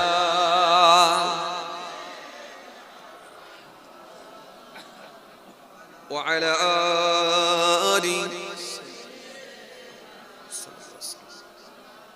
মাশাআল্লাহ। যাক আলহামদুলিল্লাহ, অনেক সময় আপনারা সময় দিয়েছেন, অনেক সময় আলোচনা হয়েছে। আল্লাহ ফের সুযোগ দিলে ইনশাআল্লাহ আলোচনা হবে। অনেক মানুষ আলহামদুলিল্লাহ আল্লাহ মাহফিলকে কবুল করেন। অনেক মানুষ একবার তাকবীর দেন, নারায়ে তাকবীর, মাশাআল্লাহ। আর একবার দেন নারায়ে তাকবীর। সিলসিলায়ে মুজাদ্দিদ জামান দাদা পীরের হক সিলসিলা ভাবলা স্টেশনের বাৎসরিক সালে সওয়াব কমিটি বৃন্দ শ্রোতাগণ নারায়ে তাকবীর। মাশাআল্লাহ আলহামদুলিল্লাহ। এত ঠান্ডায় এত মানুষ, আল্লাহ কবুল করে। খুব ভালো লাগছে আলহামদুলিল্লাহ। অনেক মানুষ তো বসার জায়গাই পেল না, আল্লাহ মাহফিলকে কবুল করেন, আমরা জোরে বলি আল্লাহুম্মা আমিন। যাক, আমার ভাইরা একটু বড় আশা করে বলেছেন, আর আপনারা দেন বলি বলেছেন, কি কথা ঠিক কিনা বলবো? আপনারা দেন, গতবারে দিয়েছিলেন, এবছরে হয়েছে, আবার এবারে দেবেন, আগামীবারে হবে ইনশাআল্লাহ। এই তো যিনি মাহফিলগুলো এইভাবেই তো চলে। যত বেসরকারি মাদ্রাসা আছে, মক্তব আছে, যত এরম জলসার মাহফিলগুলো হয়, সব এখানে কোনো সরকারি অনুদান আসে না, সব আপনাদের মতো খেটে খাওয়া মানুষের দানেতেই আল্লাহ পাক করিয়ে লাই। কথা ঠিক কিনা ভুল বলেন? আসেন, আগামী বছরের জন্য আজকের মাহফিলে কি কেউ আছেন? বলতে পারেন ইনশাআল্লাহ ফার্স্ট দেবো। কেন দেবেন তো আমি জানি, দেবেন তো আমি জানি, কিন্তু আগে কে দেবেন? আগে যদি কেউ দেয় তার বেনিফিট আবার আলাদা ইনশাআল্লাহ। আজকের মাহফিলে কি কেউ আছেন? বলতে পারেন। মসজিদের জন্য, মসজিদের কাজ কিছুটা এখনো বাকি রয়ে গেছে, তো আমার ভাইরা আপনাদের এই দানেতে, এই পয়সা, এই ওসিলায় আল্লাহ করিয়ে নেবেন, মসজিদের কাজ সম্পূর্ণ হবে আলহামদুলিল্লাহ। আজকের মাহফিলে কি কেউ আছেন? সর্বপ্রথম বলতে পারেন এই মসজিদের জন্য, আল্লাহর ঘরের জন্য সর্বপ্রথম দেবেন। কেন সর্বপ্রথম যদি কেউ দেয় তার বেনিফিট আলাদা। কি আলাদা? হযরত আবু হুরায়রা রাদিয়াল্লাহু তাআলা আনহু থেকে বর্ণিত একটা হাদিস এসেছে, আল্লাহ রাসূল সাল্লাল্লাহু আলাইহি ওয়াসাল্লাম বলছেন, কাউকে যদি নেক কাজের দিকে আহ্বান করা হয়, ডাকা হয়, তার ডাকে সাড়াদানকারী যে পরিমাণ সওয়াব পাবে, যিনি ডেকে নেক রাস্তা দেখিয়ে দেবে, মহান আল্লাহ খুশি হয়ে গিয়ে তাকে ডবল সওয়াবের হকদার করবে। আজকের মাহফিলে কি কেউ আছেন? হ্যাঁ হ্যাঁ, ও গতবারে ওয়াদা দিয়েছিলেন মসজিদের জন্য, মসজিদের জন্য গতবারে ওয়াদা দিয়েছিলেন, এবারে 2000 টাকা দিয়ে গেলেন, আর 5000 টাকা আলহামদুলিল্লাহ। মনের কথাটাই বলেছেন, আমি ভাবলাম 5 দিয়ে স্টার্ট। মরণে কি পার কিও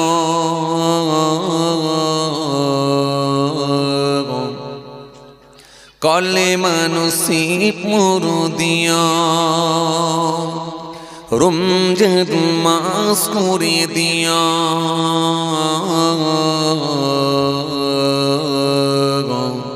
জুম্মার দিন করে দিয়া, ডেকে নেবে সেদিন আমারে, তোমার প্রিয় করে নিয়া, হায়াতের দিন ফুরালে, রমজান মাস করে দিয়া,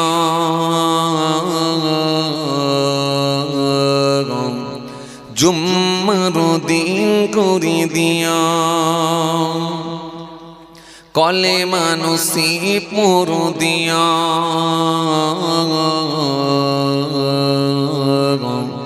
রমজান মাস করে দিয়া। ও আল্লাহ,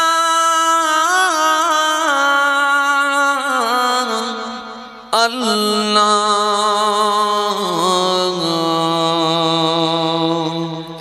রমজান মাস করে দিয়া,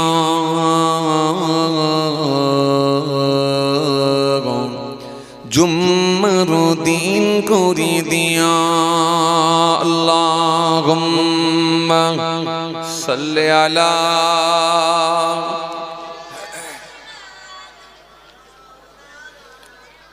ওয়া আলা আলি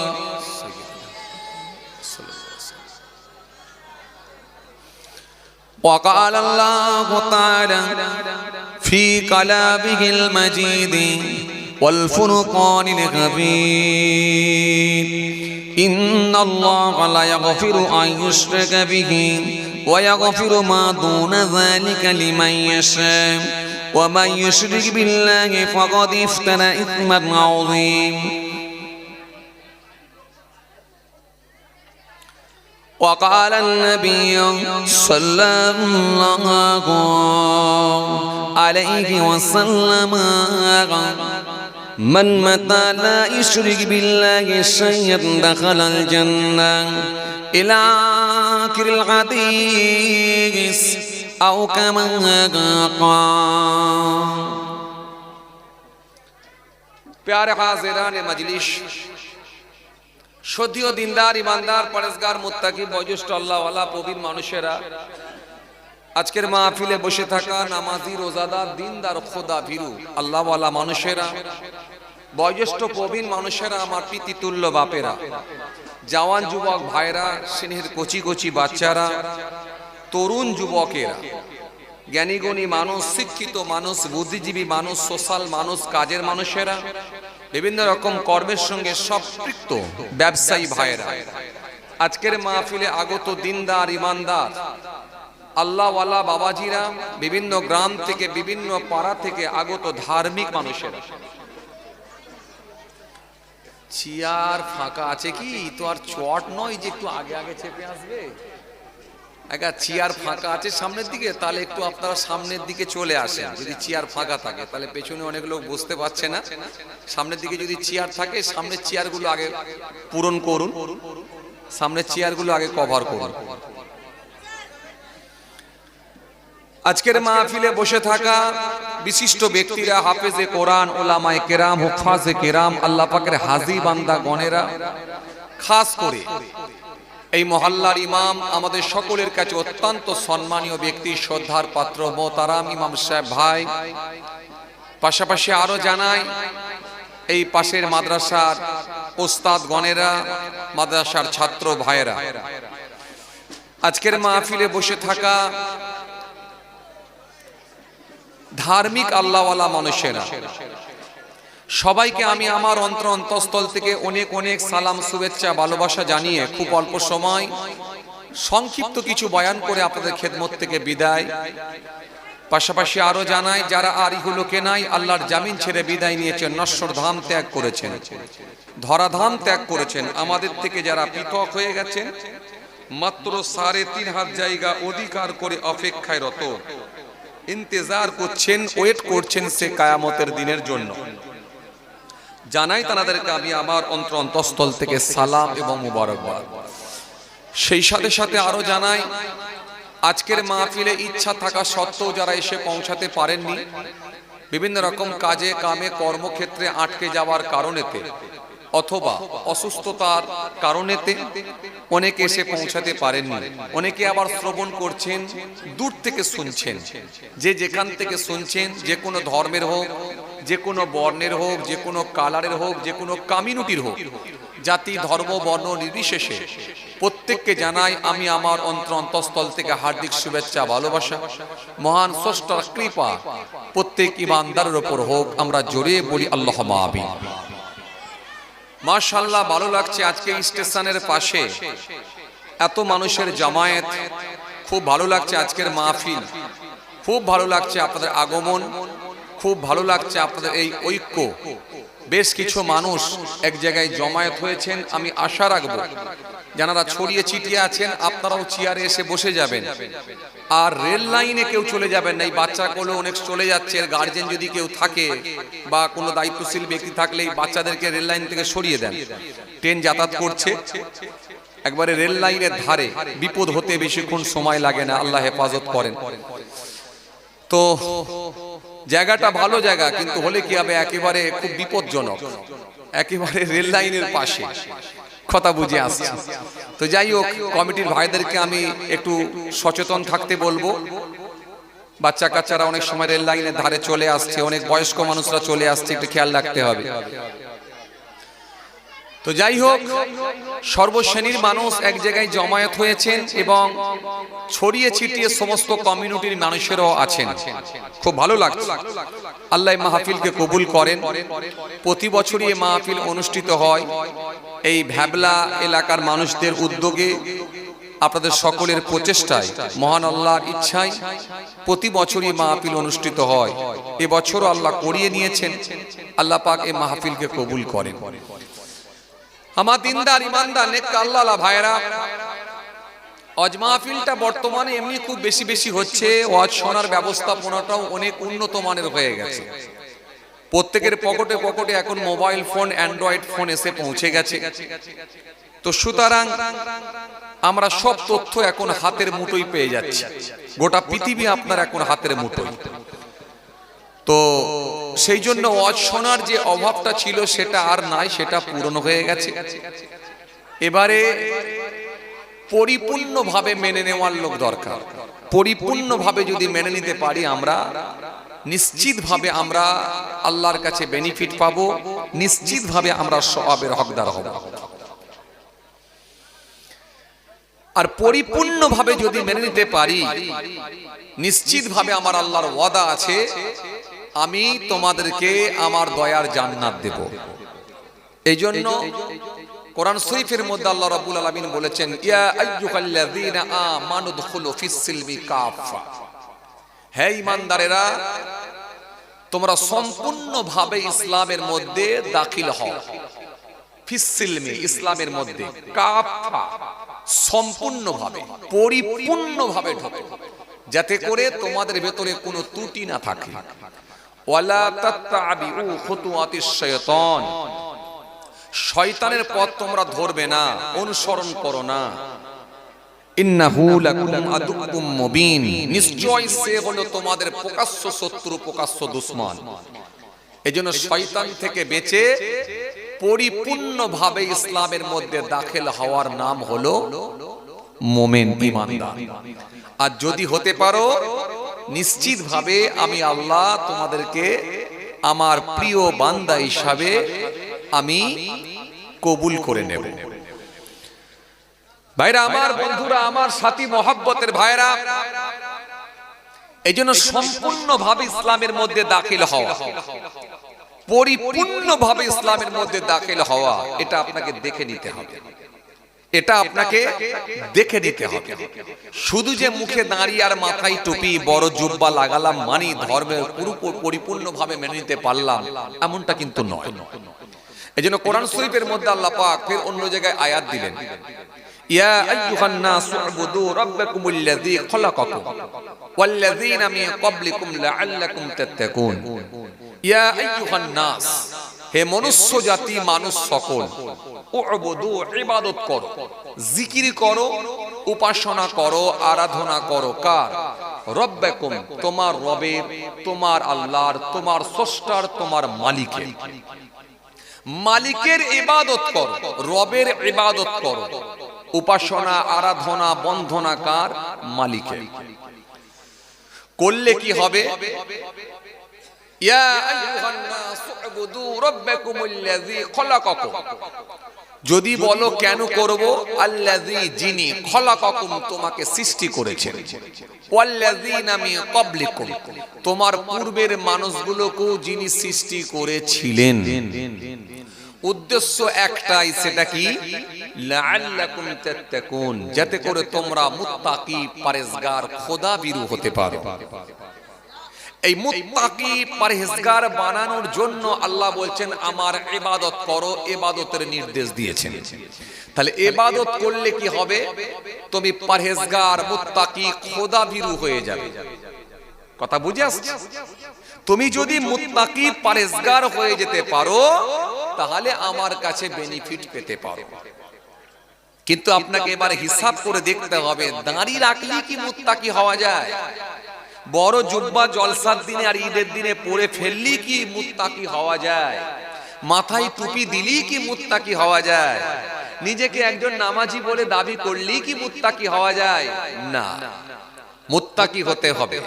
মুত্তাকি হলে আপনাকে টোটালটাই মেনে নিতে হবে। এক কথায় আপনার ইবাদত, আপনার জিকির, আপনার উপাসনা আপনাকে চেঞ্জ করে দেবে, পাল্টে দেবে। এবার আপনি নিজেকে কোশ্চেন করে দেখুন, আমরা পাল্টাতে পেরেছি কিনা? পেরেছি? পারি না। বসিরহাট স্টেশনে আপনি গিয়ে বাসে উঠেছেন, যাবেন কোথায়? বারাসাতে। একজন লোক সিটে বসে আছে আর একজনা দাঁড়িয়ে আছে। দাঁড়িয়ে থাকা লোকটা বেচারা কষ্ট করে যাচ্ছে, প্রচন্ড রৌদ্রের তাপ, গ্রীষ্মকাল। দাঁড়িয়ে থাকা লোকটার গোটা শরীর ঘেমে গেছে। ঘেমে যাওয়ার পরে লোকটার কপাল থেকে এক ফোঁটা ঘাম বসে থাকা ব্যক্তির কোলে গিয়ে পড়ে গেল। যেই বসে থাকা ব্যক্তির কোলে গিয়ে পড়ে গেল এক ফোঁটা ঘাম, বসে থাকা ব্যক্তিটা তখন রাগান্বিত হয়ে রেগে গিয়ে বলছে, এই যে ভাই, ঘাম পড়ছে। তখন দাঁড়িয়ে থাকা লোকটা আরেকটু বেশি রাগান্বিত হলো বা রেগে গেল, আরেকটু বেশি উত্তেজিত হয়ে বলল, কি করব? ঘাম পড়ছে তো খেয়ে নেবো নাকি? তখন ওই লোকটা বসে থাকা লোকটা বলছে, এই যে তোমার ঘাম তোমাকেই খেতে হবে, অন্যজন নয়। তখন দেখা যাচ্ছে এই বসিরহাট থেকে নিয়ে বারাসাত পর্যন্ত যেতে যেতে একটা বাসের মধ্যে একটা এমন জায়গায় এমন সিচুয়েশন তৈরি হয়ে গেল, এই দুজনার ভেতরে ঝগড়া ঝাঁটি অশান্তির একটা বিরাট জায়গা তৈরি হলো, হয়ে গিয়ে একটা বিশৃঙ্খলা তৈরি হলো, একটা ভেতরে অশান্তির পরিবেশ তৈরি হয়ে গেল, শুধু এক ফোঁটা কপালের ঘাম পড়াকে কেন্দ্র করে। তখন আপনাকে বুঝে নিতে হবে, আপনার মধ্যে যদি শিষ্টাচার না আসে, আপনার মধ্যে যদি নম্রতা না আসে, আপনার মধ্যে যদি ভদ্রতা না আসে, আপনার মধ্যে যদি উদারতা না আসে, আপনার মধ্যে যদি শিষ্টাচার না আসে, তখন আপনাকে বুঝতে হবে ধর্ম আপনি করছেন বটে, কিন্তু ধর্মের বিধান আপনি এখনো মানতে পারেননি। ধর্ম করছেন কিন্তু ধর্মের বিধান এখনো মানতে পারেন। বর্তমান সময়ের দিকে যদি লক্ষ্য করে দেখি, তাই হচ্ছে কি মুসলিম সমাজের কিছু নেতা, কি অমুসলিম কিছু নেতা, তাদের যে ব্যবহার, তাদের যে কথাবার্তার ধরন, তাদের যে ভঙ্গিমা, তাদের যে স্টাইল, আমাদেরকে এগুলো হতভম্ব করে দেয়, অবাক করে দেয় যে এরা নেতা নাকি না কোনো গন্ডা, কোনো মাস্তান। কেউ বলে মেরে উড়িয়ে দেব, কেউ বলে উল্টো দিকে পা ঝুলিয়ে দিয়ে খালি সোজা করব, কেউ বলে ভাগীরথীতে ভাসিয়ে দেব, কেউ আবার বলে এখান থেকে সব তাড়িয়ে দেব। এগুলো হচ্ছে নেতাদের ভাষণ। অথচ সেই মানুষগুলোকে আমরা একটা শ্রেণীর মানুষ আবার তাদেরকে সাপোর্ট করি। তার মানে বুঝতে হবে, যে অন্যায়কে সাপোর্ট করে তার মানে সেও একজন অন্যায়কারী। অন্যায়কারী না হলে অন্যায়কে কখনো সমর্থন করতে পারে না। সারা দেশের দিকে যদি তাকান, একেবারে বিভিন্ন স্টেট, বিভিন্ন রাজ্য থেকে শুরু করে আমার রাজ্য পর্যন্ত ম্যাক্সিমাম নেতাদের বক্তৃতা, ম্যাক্সিমাম নেতাদের কথাবার্তার ধরন, ম্যাক্সিমাম নেতাদের যে আপনার কি বলে বলার ভঙ্গিমা, সবটাই কিন্তু গন্ডা, সবটাই কিন্তু একেবারে সেই গন্ডা মাস্তানদের মতোই। কোনো তফাৎ আছে বলে আমার মনে হয়নি। সব গন্ডা মাস্তানদের সঙ্গে এদের আর কোনো তফাৎ নাই।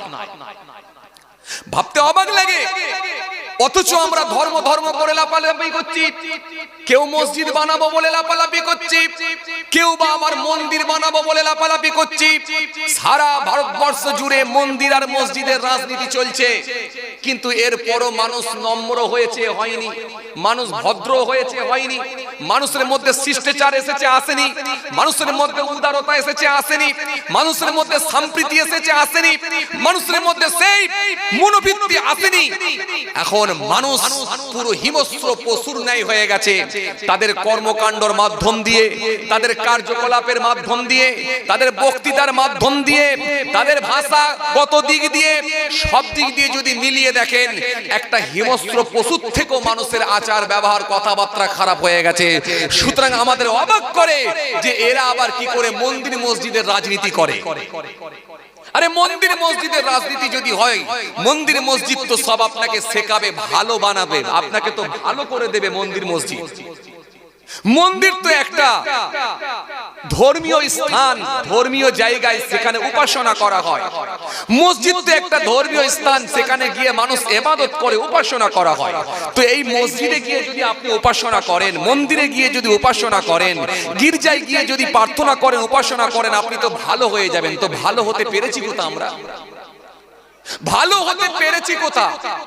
সামান্য একটা বাসে করে নিয়ে যখন বারাসাত থেকে আমরা যখন যাচ্ছি, আপনার কি বলে বসিরহাট, একটা লোকের পায়ে যদি পা পড়ে যায়, কুত্তার মতো আমরা আচরণ করি, ব্যবহার করি, কথা বলে না। তো সেই ভদ্রতা কোথায়? সেই নম্রতা কোথায়? সেই ভদ্রতা কোথায়? সেই মানবিকতা কোথায়? সেই মনুষ্যত্ব কোথায়? সেই নম্রতা কোথায়? সেই উদারতা কোথায়? সেই শিষ্টাচার কোথায়? যেন মনে হচ্ছে সব বিলুপ্ত হয়ে গেছে, শেষ হয়ে গেছে, হারিয়ে গেছে। কথা ঠিক কিনা ভুল বলেন? নম্রতা, ভদ্রতা, জি, শিষ্টাচার, জি, সেই উদারতা সব এগুলো যেন হারিয়ে গিয়ে ফলে এখন বেরিয়ে আসছে হিংসা, মারামারি, খুনোখুনি, মেরে ফেলা, কেটে ফেলা, খুনোখুনি করা, সেই যে কর্কশ ভাষাই কথা। তার মানে সব মিলিয়ে বলে দেয় একটা জিনিস, প্রমাণ করে ধর্মকে সামনে রেখে কিন্তু মানুষ আজকে হিংস্র প্রাণীর থেকেও খারাপ হয়ে গেছে। অথচ ধর্ম করছে মানুষ। এই মানুষ ধর্ম করে কিন্তু হিংস্র প্রাণীর থেকেও মানুষ খারাপ হয়ে গেছে। এজন্য মহান আল্লাহ কোরআনের মধ্যে বলেছেন, মানুষের ভেতরে এমন কিছু মানুষ আছে যারা চতুষ্পদ প্রাণীর থেকেও খারাপ, চার পায়ের জন্তুর থেকেও খারাপ। মানুষের ভেতরে এমন কিছু মানুষ আছে। এজন্য আসুন, এই মানুষকে আমার আল্লাহ সৃষ্টির সেরা মানব করে পৃথিবীর জমিনে প্রেরণ করেছেন। সৃষ্টির সেরা মানব করে পৃথিবীর জমিনে আপনাকে আমাকে পয়দা করেছেন, প্রেরণ করেছেন, পাঠিয়েছেন। শুধু যে নামাজ, রোজা, দাড়ি, টুপি করবেন এতটুকু নয়। আপনার মধ্যে উদারতা আসবে, নম্রতা আসবে, আপনার মধ্যে মনুষ্যত্ব থাকবে, আপনার মধ্যে ভালোবাসা থাকবে, আন্তরিকতা থাকবে। আপনাকে হিংসা বিসর্জন দিতে হবে, আপনাকে অহংকার বিসর্জন দিতে হবে, আপনাকে রিয়া বিসর্জন দিতে হবে, আপনাকে প্রতিহিংসা বিসর্জন দিতে হবে, আপনাকে পরচর্চা বিসর্জন দিতে হবে, আপনাকে গীবত বিসর্জন দিতে হবে, আপনাকে অন্যায় মুক্ত জীবন তৈরি করতে হবে। তবেই কিন্তু আপনি লাআল্লাকুম তাত্তাকুন এই মুত্তাকির জায়গায় আসতে পারবে। ভাইরা আমার, বন্ধুরা আমার, সাথী মহব্বতের ভাইরা, আজকে সেই দয়া, মায়া, ভালোবাসা, মনুষ্যত্ব সব শেষ। একটা মানুষ যদি রাস্তায় পড়ে যদি তর পায়, যদি হার্ট অ্যাটাক করে লোকটা, কিংবা স্ট্রোক হয়ে যায়, রাস্তায় পড়ে যদি কাতলা মাছের মতো তর পায়, তাকে পানি দেওয়ার লোক নাই। বেশিরভাগ লোকই দেখে আর পালিয়ে যায়, পানি দেওয়ার লোক নয়। আবার এমনও লোক আছে যেতে যেতে বলে, ও গ্যাঁজা খেয়ে পড়ে আছে, চল বেরিয়ে চল। তাকে যে পানি দেওয়া, তাকে যে একটু হসপিটালে পাঠানোর ব্যবস্থা করা, এই লোকগুলো আস্তে আস্তে যেন সব হারিয়ে যেতে চলেছে। কিন্তু আজ থেকে আপনি 20 বছর, 30 বছর, 20 বছর পিছিয়ে যান, 20 বছর যদি পিছিয়ে যান, 30 বছর যদি পিছিয়ে যান, আপনি মিলিয়ে দেখে নেবেন, এত দেশ আপডেট হয়নি, মানুষ এত উন্নতি করতে পারেনি, এত টেকনোলজি আসেনি, মানুষ এত উন্নতি করতে পারেনি, প্রত্যেকটা মানুষের হাতে হাতে ফোন আসেনি, মানুষ এত অ্যাডভান্স হতে পারেনি। কিন্তু মানুষের মধ্যে নম্রতা ছিল, ভদ্রতা ছিল, শিষ্টাচার ছিল, নবিয়ানা আদর্শ ছিল, নবিয়ানা সিস্টেমে তারা চলতে পারত। একটা মানুষ আর একটা মানুষের প্রতি একটা আন্তরিকতা ছিল, ভালোবাসা ছিল, মার্জিত ভাষায় কথা বলতে পারত, মানুষের সঙ্গে মানুষ কথা বললে নরম ভাষায় কথা বলতো। এগুলো কিন্তু 20-30 বছর আগে ছিল। 20-30 বছর আগে যদি পিছিয়ে যান, আমার মুরব্বী বাবাজিরা ভালো বলতে পারবে, এগুলো ছিল। আজকে এগুলো সব শেষ হতে চলেছে। এজন্য আমি অনুরোধ করব, হিন্দু হন, মুসলমান হন, খ্রিস্টান হন, শিখ হন, ইসাই হয়, যাই হন না কেন, প্রত্যেকটা কমিউনিটির মানুষকে, প্রত্যেকটা আপনার কি বলে, আপনার প্রত্যেকটা ধর্মের মানুষকে আগিয়ে আসতে হবে, মানুষ হয়ে জীবন যাপন করতে হবে। এই শিক্ষাটাই কিন্তু কোরআন দিয়েছে। দুটো একটা যদি ইসলাম ধর্ম অবলম্বী বলে নিজেকে দাবি করে যদি অন্যায় কাজের সঙ্গে সম্পৃক্ত হয়, তাহলে আপনি ইসলাম ধর্মকে কিন্তু কুলসিত করতে পারবেন না। দুটো একটা অমুসলিম ভাই, তারা যদি অন্যায় কাজের সঙ্গে সম্পৃক্ত হয়, কোথাও যদি পিটিয়ে মুসলমানকে হত্যা করে, বল জয় শ্রীরাম, নাহলে পিটিয়ে মারবো, যদি হত্যা করে, আপনি কিন্তু টোটাল সনাতন ধর্মকে খারাপ বলতে পারবেন না। আপনি খ্রিস্টান ধর্মকে খারাপ বলতে পারবেন না। কেন? প্রত্যেকটা ধর্মই শিখিয়েছে মানবতার কথা, প্রত্যেকটা ধর্মই শিখিয়েছে শিষ্টাচারের কথা, প্রত্যেকটা ধর্মই শিখিয়েছে ঐক্যের কথা, প্রত্যেকটা ধর্মই বলেছে ভালোবাসার কথা। কিন্তু এটা আমরা মানতে পারি না, করতে পারি না, এটা আমাদের ব্যর্থতা। কিন্তু মনে রাখবেন, প্রত্যেকটা ধর্মেই আপনাকে ভালোবাসার কথা বলেছে। জি, এইজন্য কাজী নজরুল ইসলাম তিনিও বলেছেন, ভারতবর্ষ আপনার কি বলে, বিশ্বকবি রবীন্দ্রনাথ ঠাকুর তিনিও বলেছেন, রাজা রামমোহন রায় তিনিও বলেছেন, জি শ্রী রামকৃষ্ণ দেব তিনিও বলেছেন। প্রত্যেকটা মনীষী একই বার্তা, একই কথা, একই আপনার বার্তা মানুষের সামনে দিয়েছেন, মানুষ হয়ে মানুষকে ভালোবাসো। এইজন্য মানুষ হয়ে মানুষকে ভালোবাসতে হবে। আপনার মধ্যে সেই আন্তরিকতা থাকবে। ওটা মানুষ, ধর্ম আলাদা হতে পারে, যে যা ধর্ম সে তার করবে, এতে আপত্তি নাই। আমার কোরআনও সেটা বলেছে, লাকুম দীনুকুম ওয়ালিয়া দীন, তুমি তোমার ধর্ম করো, ওকে ওর ধর্ম করতে দাও। তো তুমি কেন বলতে যাবে ভাগীরথীতে ভাসিয়ে দেবো, আর তুমি কেন বলতে যাবে উল্টো দিকে পা করে দিয়ে ঝুলিয়ে সোজা করব, এটা কেন বলতে যাবে? তুমি কেন বলতে যাবে মেরে সব গঙ্গায় ভাসিয়ে দেবো, তুমি কেন বলতে যাবে এখান থেকে জিহাদিগুলোকে সব তাড়িয়ে বের করব? কেন এই লড়াই, কেন এই সংঘাত, কেন এই প্রতিহিংসা? এগুলো থেকে আমাদেরকে বেরিয়ে আসতে হবে, না হলে মনে রাখবেন আগামী দিন কিন্তু আরো খুব খারাপ জায়গায় যাবে। মানুষ হিসাবে মানুষকে ভালোবাসুন, সে হিন্দু হোক, মুসলমান হোক, শিখ হোক, ইসা হোক, যাই হোক না কেন, যে কোনো ধর্মের হোক না কেন, মানুষ হিসাবে মানুষকে ভালোবাসতে শিখুন। এটা আপনারই পাশের মানুষ। মনে রাখবেন নেতারা আসে 5 বছরের জন্য, কিন্তু আপনার পাশের বাড়ির লোকটা থাকবে মৃত্যু পর্যন্ত। সে যেখানেই থাকেন না কেন, যেখানে রামের বাস সেখানে রহিমের বাস, যেখানে জয়দেবের বাস সেখানে জয়নালের বাস, যেখানে সত্তারের বাস সেখানে মধুর বাস। এইভাবে ভারতবর্ষের সংস্কৃতি, এই ভারতবর্ষের কালচার যুগ যুগ ধরে হয়ে আসছে। কিন্তু আজকে নেতারা, কিছু মানুষ তারা উগ্র হয়ে যাবার কারণে কিছু মানুষের জন্য এই ভারতবর্ষের সংস্কৃতি নষ্ট হচ্ছে, ভারতবর্ষের কালচার নষ্ট হচ্ছে। অনুরোধ করব প্রত্যেকটা ধর্মের মানুষকে, আমি অনুরোধ করব মিলেমিশে থাকুন, মিলেমিশে থাকুন, সম্প্রীতি বজায় রাখুন। এজন্য এজন্য আপনাদের জানা আছে বিশ্বকবি রবীন্দ্রনাথ ঠাকুর তিনি কলকাতার রাজপথে তিনি রাখি পরিয়ে দিয়ে সম্প্রীতি বাড়িয়ে দিয়েছিলেন। তাই আপনাদের জানা আছে কাজী নজরুল ইসলাম তিনি বলেছিলেন, মোরা এক বিন্দে দুইটা কুসুম, হিন্দু মুসলমান, মুসলিম তার নয়নমণি, হিন্দু তাহার প্রাণ। এটা শিখিয়ে দিয়ে গেছেন, বলে দিয়ে গেছেন। এই জন্য মনে রাখবেন সেই কথাকে মাথায় রেখে আমাদের চলতে হবে। যারা অশান্তি লাগাবার চেষ্টা করে তাদের থেকে দূরে থাকুন। নেতারা আসে 5 বছরের জন্য, কিন্তু আপনার পাশের বাড়ির মানুষটা থাকবে মরণ পর্যন্ত। সুতরাং মনে রাখবেন এই সম্প্রীতি, এই ভালোবাসা, এটা ধরে রাখা হলো আমাদের দায়িত্ব, আমাদের কাজ। শুধু মন্দির করলে হবে না, আর মসজিদ করলে হবে না, গির্জা করলে হবে না। আপনার গির্জা, আপনার মসজিদ, আপনার মন্দির আপনাকে যেটা শিখিয়েছে সেটা মেনে চলার চেষ্টা করুন। কি কথা ঠিক বলছি না ভুল বলছি? হ্যাঁ, মানুষ হিসাবে মানুষকে ভালোবাসতে শিখুন। আরে মানুষ তো দূরের কথা, একটা প্রাণীকে আপনি কষ্ট দিতে পারবেন না, একটা প্রাণীকে আপনি কষ্ট দিতে পারবেন না, এটাও ইসলাম শিখিয়েছে আপনাকে। একটা প্রাণীর ওপর আপনি জুলুম করতে পারবেন না, কষ্ট দিতে পারবেন না, এটাও ইসলাম আপনাকে শিখিয়েছে। পারবেন না। এই দয়া, এই ভালোবাসা, এটা আমার নবী আমাদেরকে শিখিয়ে দিয়ে গেছেন। জি, এই শিক্ষাটা আমার রাসূলুল্লাহ আমাদেরকে দিয়ে গেছেন।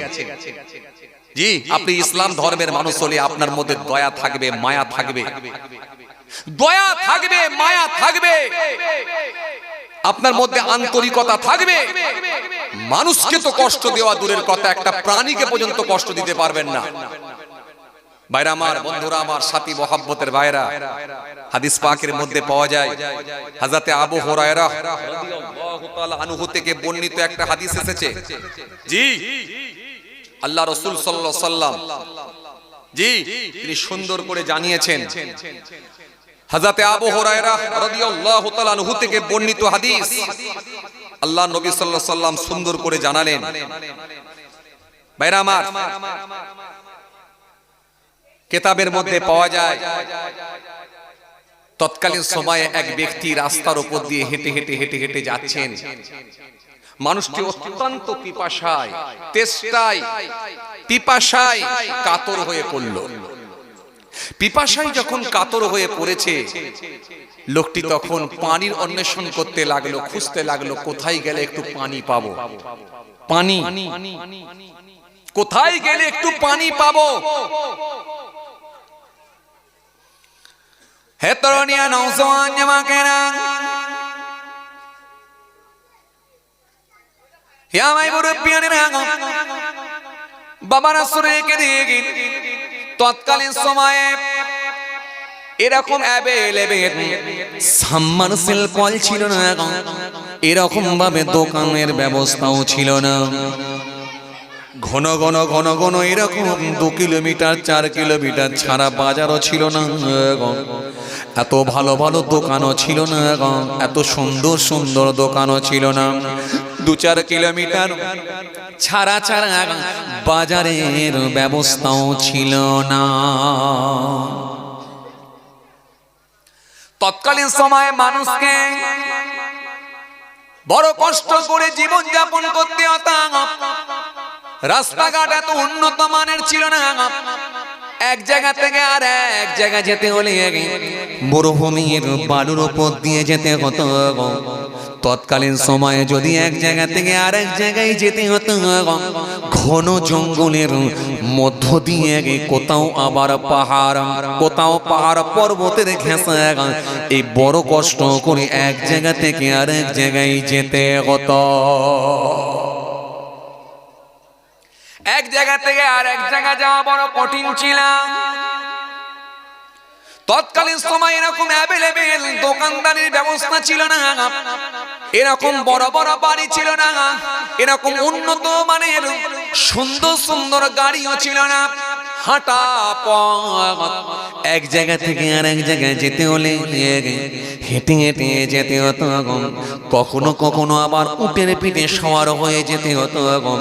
যাতায়াতটা কিন্তু বড় কঠিন ছিল। লোকটি যখন মরুভূমির বালুর উপর দিয়ে হেঁটে হেঁটে হেঁটে হেঁটে চলে যাচ্ছে, মানুষটি অত্যন্ত পিপাসায় কাতর হয়ে পড়ল। কোথায় গেলে একটু পানি পাবো, কোথায় গেলে আমার তেষ্টাটা নিবারণ করব, কোথায় গেলে একটু পানি খেয়ে পানির তৃপ্তি স্বাদ মেটাবো। এই পানির অন্বেষণ করতে লাগলো, পানি খুঁজতে শুরু করলো। আজকের দিনে তো আপনি ঘন ঘন এখন বাজার পাবেন, তাই না? ভ্যাবলা স্টেশনের সামনে কত দোকান। চলে গেলেন একটা মিষ্টির দোকানে কি একটা চায়ের দোকানে, গিয়ে ঘাট ঘাট করে একটু পানি খেয়ে নিলেন, পানি খেয়ে বেরিয়ে গেলেন। সে বসে হোক দাঁড়িয়ে হোক পানি পান করলেন, করলে ঝামেলা মিটে গেল, খেয়ে নিয়ে বেরিয়ে গেলেন। আবার দেখা যাচ্ছে কি বলে ভ্যাবলা স্টেশন ছেড়ে সামনে বসিরহাট মোড়, সেখানে দেখা যাচ্ছে আবার দোকানদানির ব্যবস্থা আছে। আবার সামনে দেখা যাচ্ছে সেখান থেকে কিছুটা গেলে আবার সামনে বাজার, সেখানেও দেখা যাচ্ছে দোকানদারির ব্যবস্থা আছে। তো পানির তেষ্টা পিপাসা আপনি নিবারণ করার জায়গা অনেক পেয়ে যাবেন, কিন্তু তৎকালীন সময় এটা ছিল না। মানুষটি যখন পিপাসায় কাতর হয়ে পড়েছে, লোকটি বড় চিন্তিত হয়ে পড়ল, কোথায় গেলে একটু পানি পাবো। এই পানির জন্য মানুষটি খোঁজ নিতে লাগলো, অন্বেষণ করতে লাগলো, খুঁজে খুঁজে বেড়াতে লাগলো। কিছু দূর যাওয়ার পরে লোকটি একটি কূপ দেখতে পেল, একটি কুয়া দেখতে পেল। মনে মনে ভাবলো, এই কূপ থেকে পানি পান করব, এই কূপ থেকে আমি পানি পান করে ক্ষুধার যন্ত্রণা নিবারণ করব। সামনে একটা কূপ দেখতে পেয়েছে, কুয়া। ওই কুয়ার সামনে গিয়ে লোকটি একটা পাত্র নিয়ে কোন রকমে পানি একটু তুললেন, তুলে পানি পান করলেন। পানি পান করে তার তেষ্টা নিবারণ করলেন, জানটা ঠান্ডা হলো। পানি পান করে লোকটি মুখটা একটু ঘুরিয়ে দেখেন, একটা কুকুর, একটা কুকুর পিপাসায় কুকুরটাও হাঁপাচ্ছে, এমনকি তার জিহ্বাটা বড় বের করে জমিনটা পর্যন্ত জিভ দিয়ে চাটতে শুরু করেছে। লোকটি বুঝতে পেরেছে একটু আগে যেমন আমার পিপাসা লেগেছিল, এখন ঠিক ঠিক কুকুরের সিচুয়েশন, সেই অবস্থা হয়েছে, সেই সিচুয়েশন হয়েছে, সেই অবস্থা হয়েছে। এখন কুকুরটাও পিপাসায় কাতর হয়ে পড়েছে। লোকটি ওই পাত্র থেকে একটু পানি তুলে কুকুরটার মুখে দিতে লাগলেন। কুকুরটার মুখে যখন পাত্র থেকে পানি তুলে দিয়েছেন, দেওয়ার পরে দেখা যাচ্ছে ওই কুকুরটা পানি পান করলো। পানি পান করে সে তার তেষ্টা নিবারণ করে কুকুরটি ছুটে চলে গেল, বেরিয়ে গেল। লোকটি অত্যন্ত খুশি হয়ে গেল, হয়ে গিয়ে মানুষটি তার কাজে বেরিয়ে গেল। রাসূল সাল্লাল্লাহু আলাইহি সাল্লাম সুন্দর করে বললেন, এই যে প্রাণীর ওপরে এই দয়াটা করলো, মায়াটা করলো, আল্লাহ পাক খুশি হয়ে গিয়ে তার পূর্বের সমস্ত গুনাহকে মাফ করে দিয়েছেন। জোরে বলতে পারেন না? তার পূর্বের সমস্ত গুনাহকে আল্লাহ ক্ষমা করে দিলেন, মাফ করে দিলেন, খালি এই কুকুরকে পানি খাওয়ানোর জন্য। কথা বুঝে আসছে? তাহলে একটা কুকুরকে পানি খাইয়ে পূর্বের সমস্ত গুনাহ মাফ হয়ে যাওয়া সম্ভব খালি এই কুকুরের উপরে দয়া করে পানি খাওয়ানোর জন্য। ভাইরা আমার, বন্ধুরা আমার, সাথী মহব্বতের ভাইরা, এর নাম হলো ইসলাম। এর নাম হলো ইসলাম। আবার আমরা মিডিয়ার মাধ্যম দিয়ে দেখতে পাচ্ছি এমনও কিছু মানুষ আছে হিংস্র পশুর নাই যাদের আচরণ, যাদের কথাবার্তার ধরন, মানুষকে খাইয়েও পিটিয়ে পিটিয়ে মেরে ফেলছে। ভাবতে অবাক লাগে আজকে আমরা কোথায় কোথায় কোথায় আমরা আজকে আমরা মানুষের সঙ্গে এই ব্যবহার করি। অথচ রাসূল বললেন ওই কুকুরটাকে পানি খাওয়ানোর জন্য তার পূর্বের সমস্ত গুনাহকে আল্লাহ মাফ করে দিলেন, ওই লোকটা খালি এই প্রাণীর উপরে দয়া করার জন্য। তাহলে একটা প্রাণীর উপরে দয়া করলে আল্লাহ কত খুশি হয়। কিতাবের মধ্যে পাওয়া যায়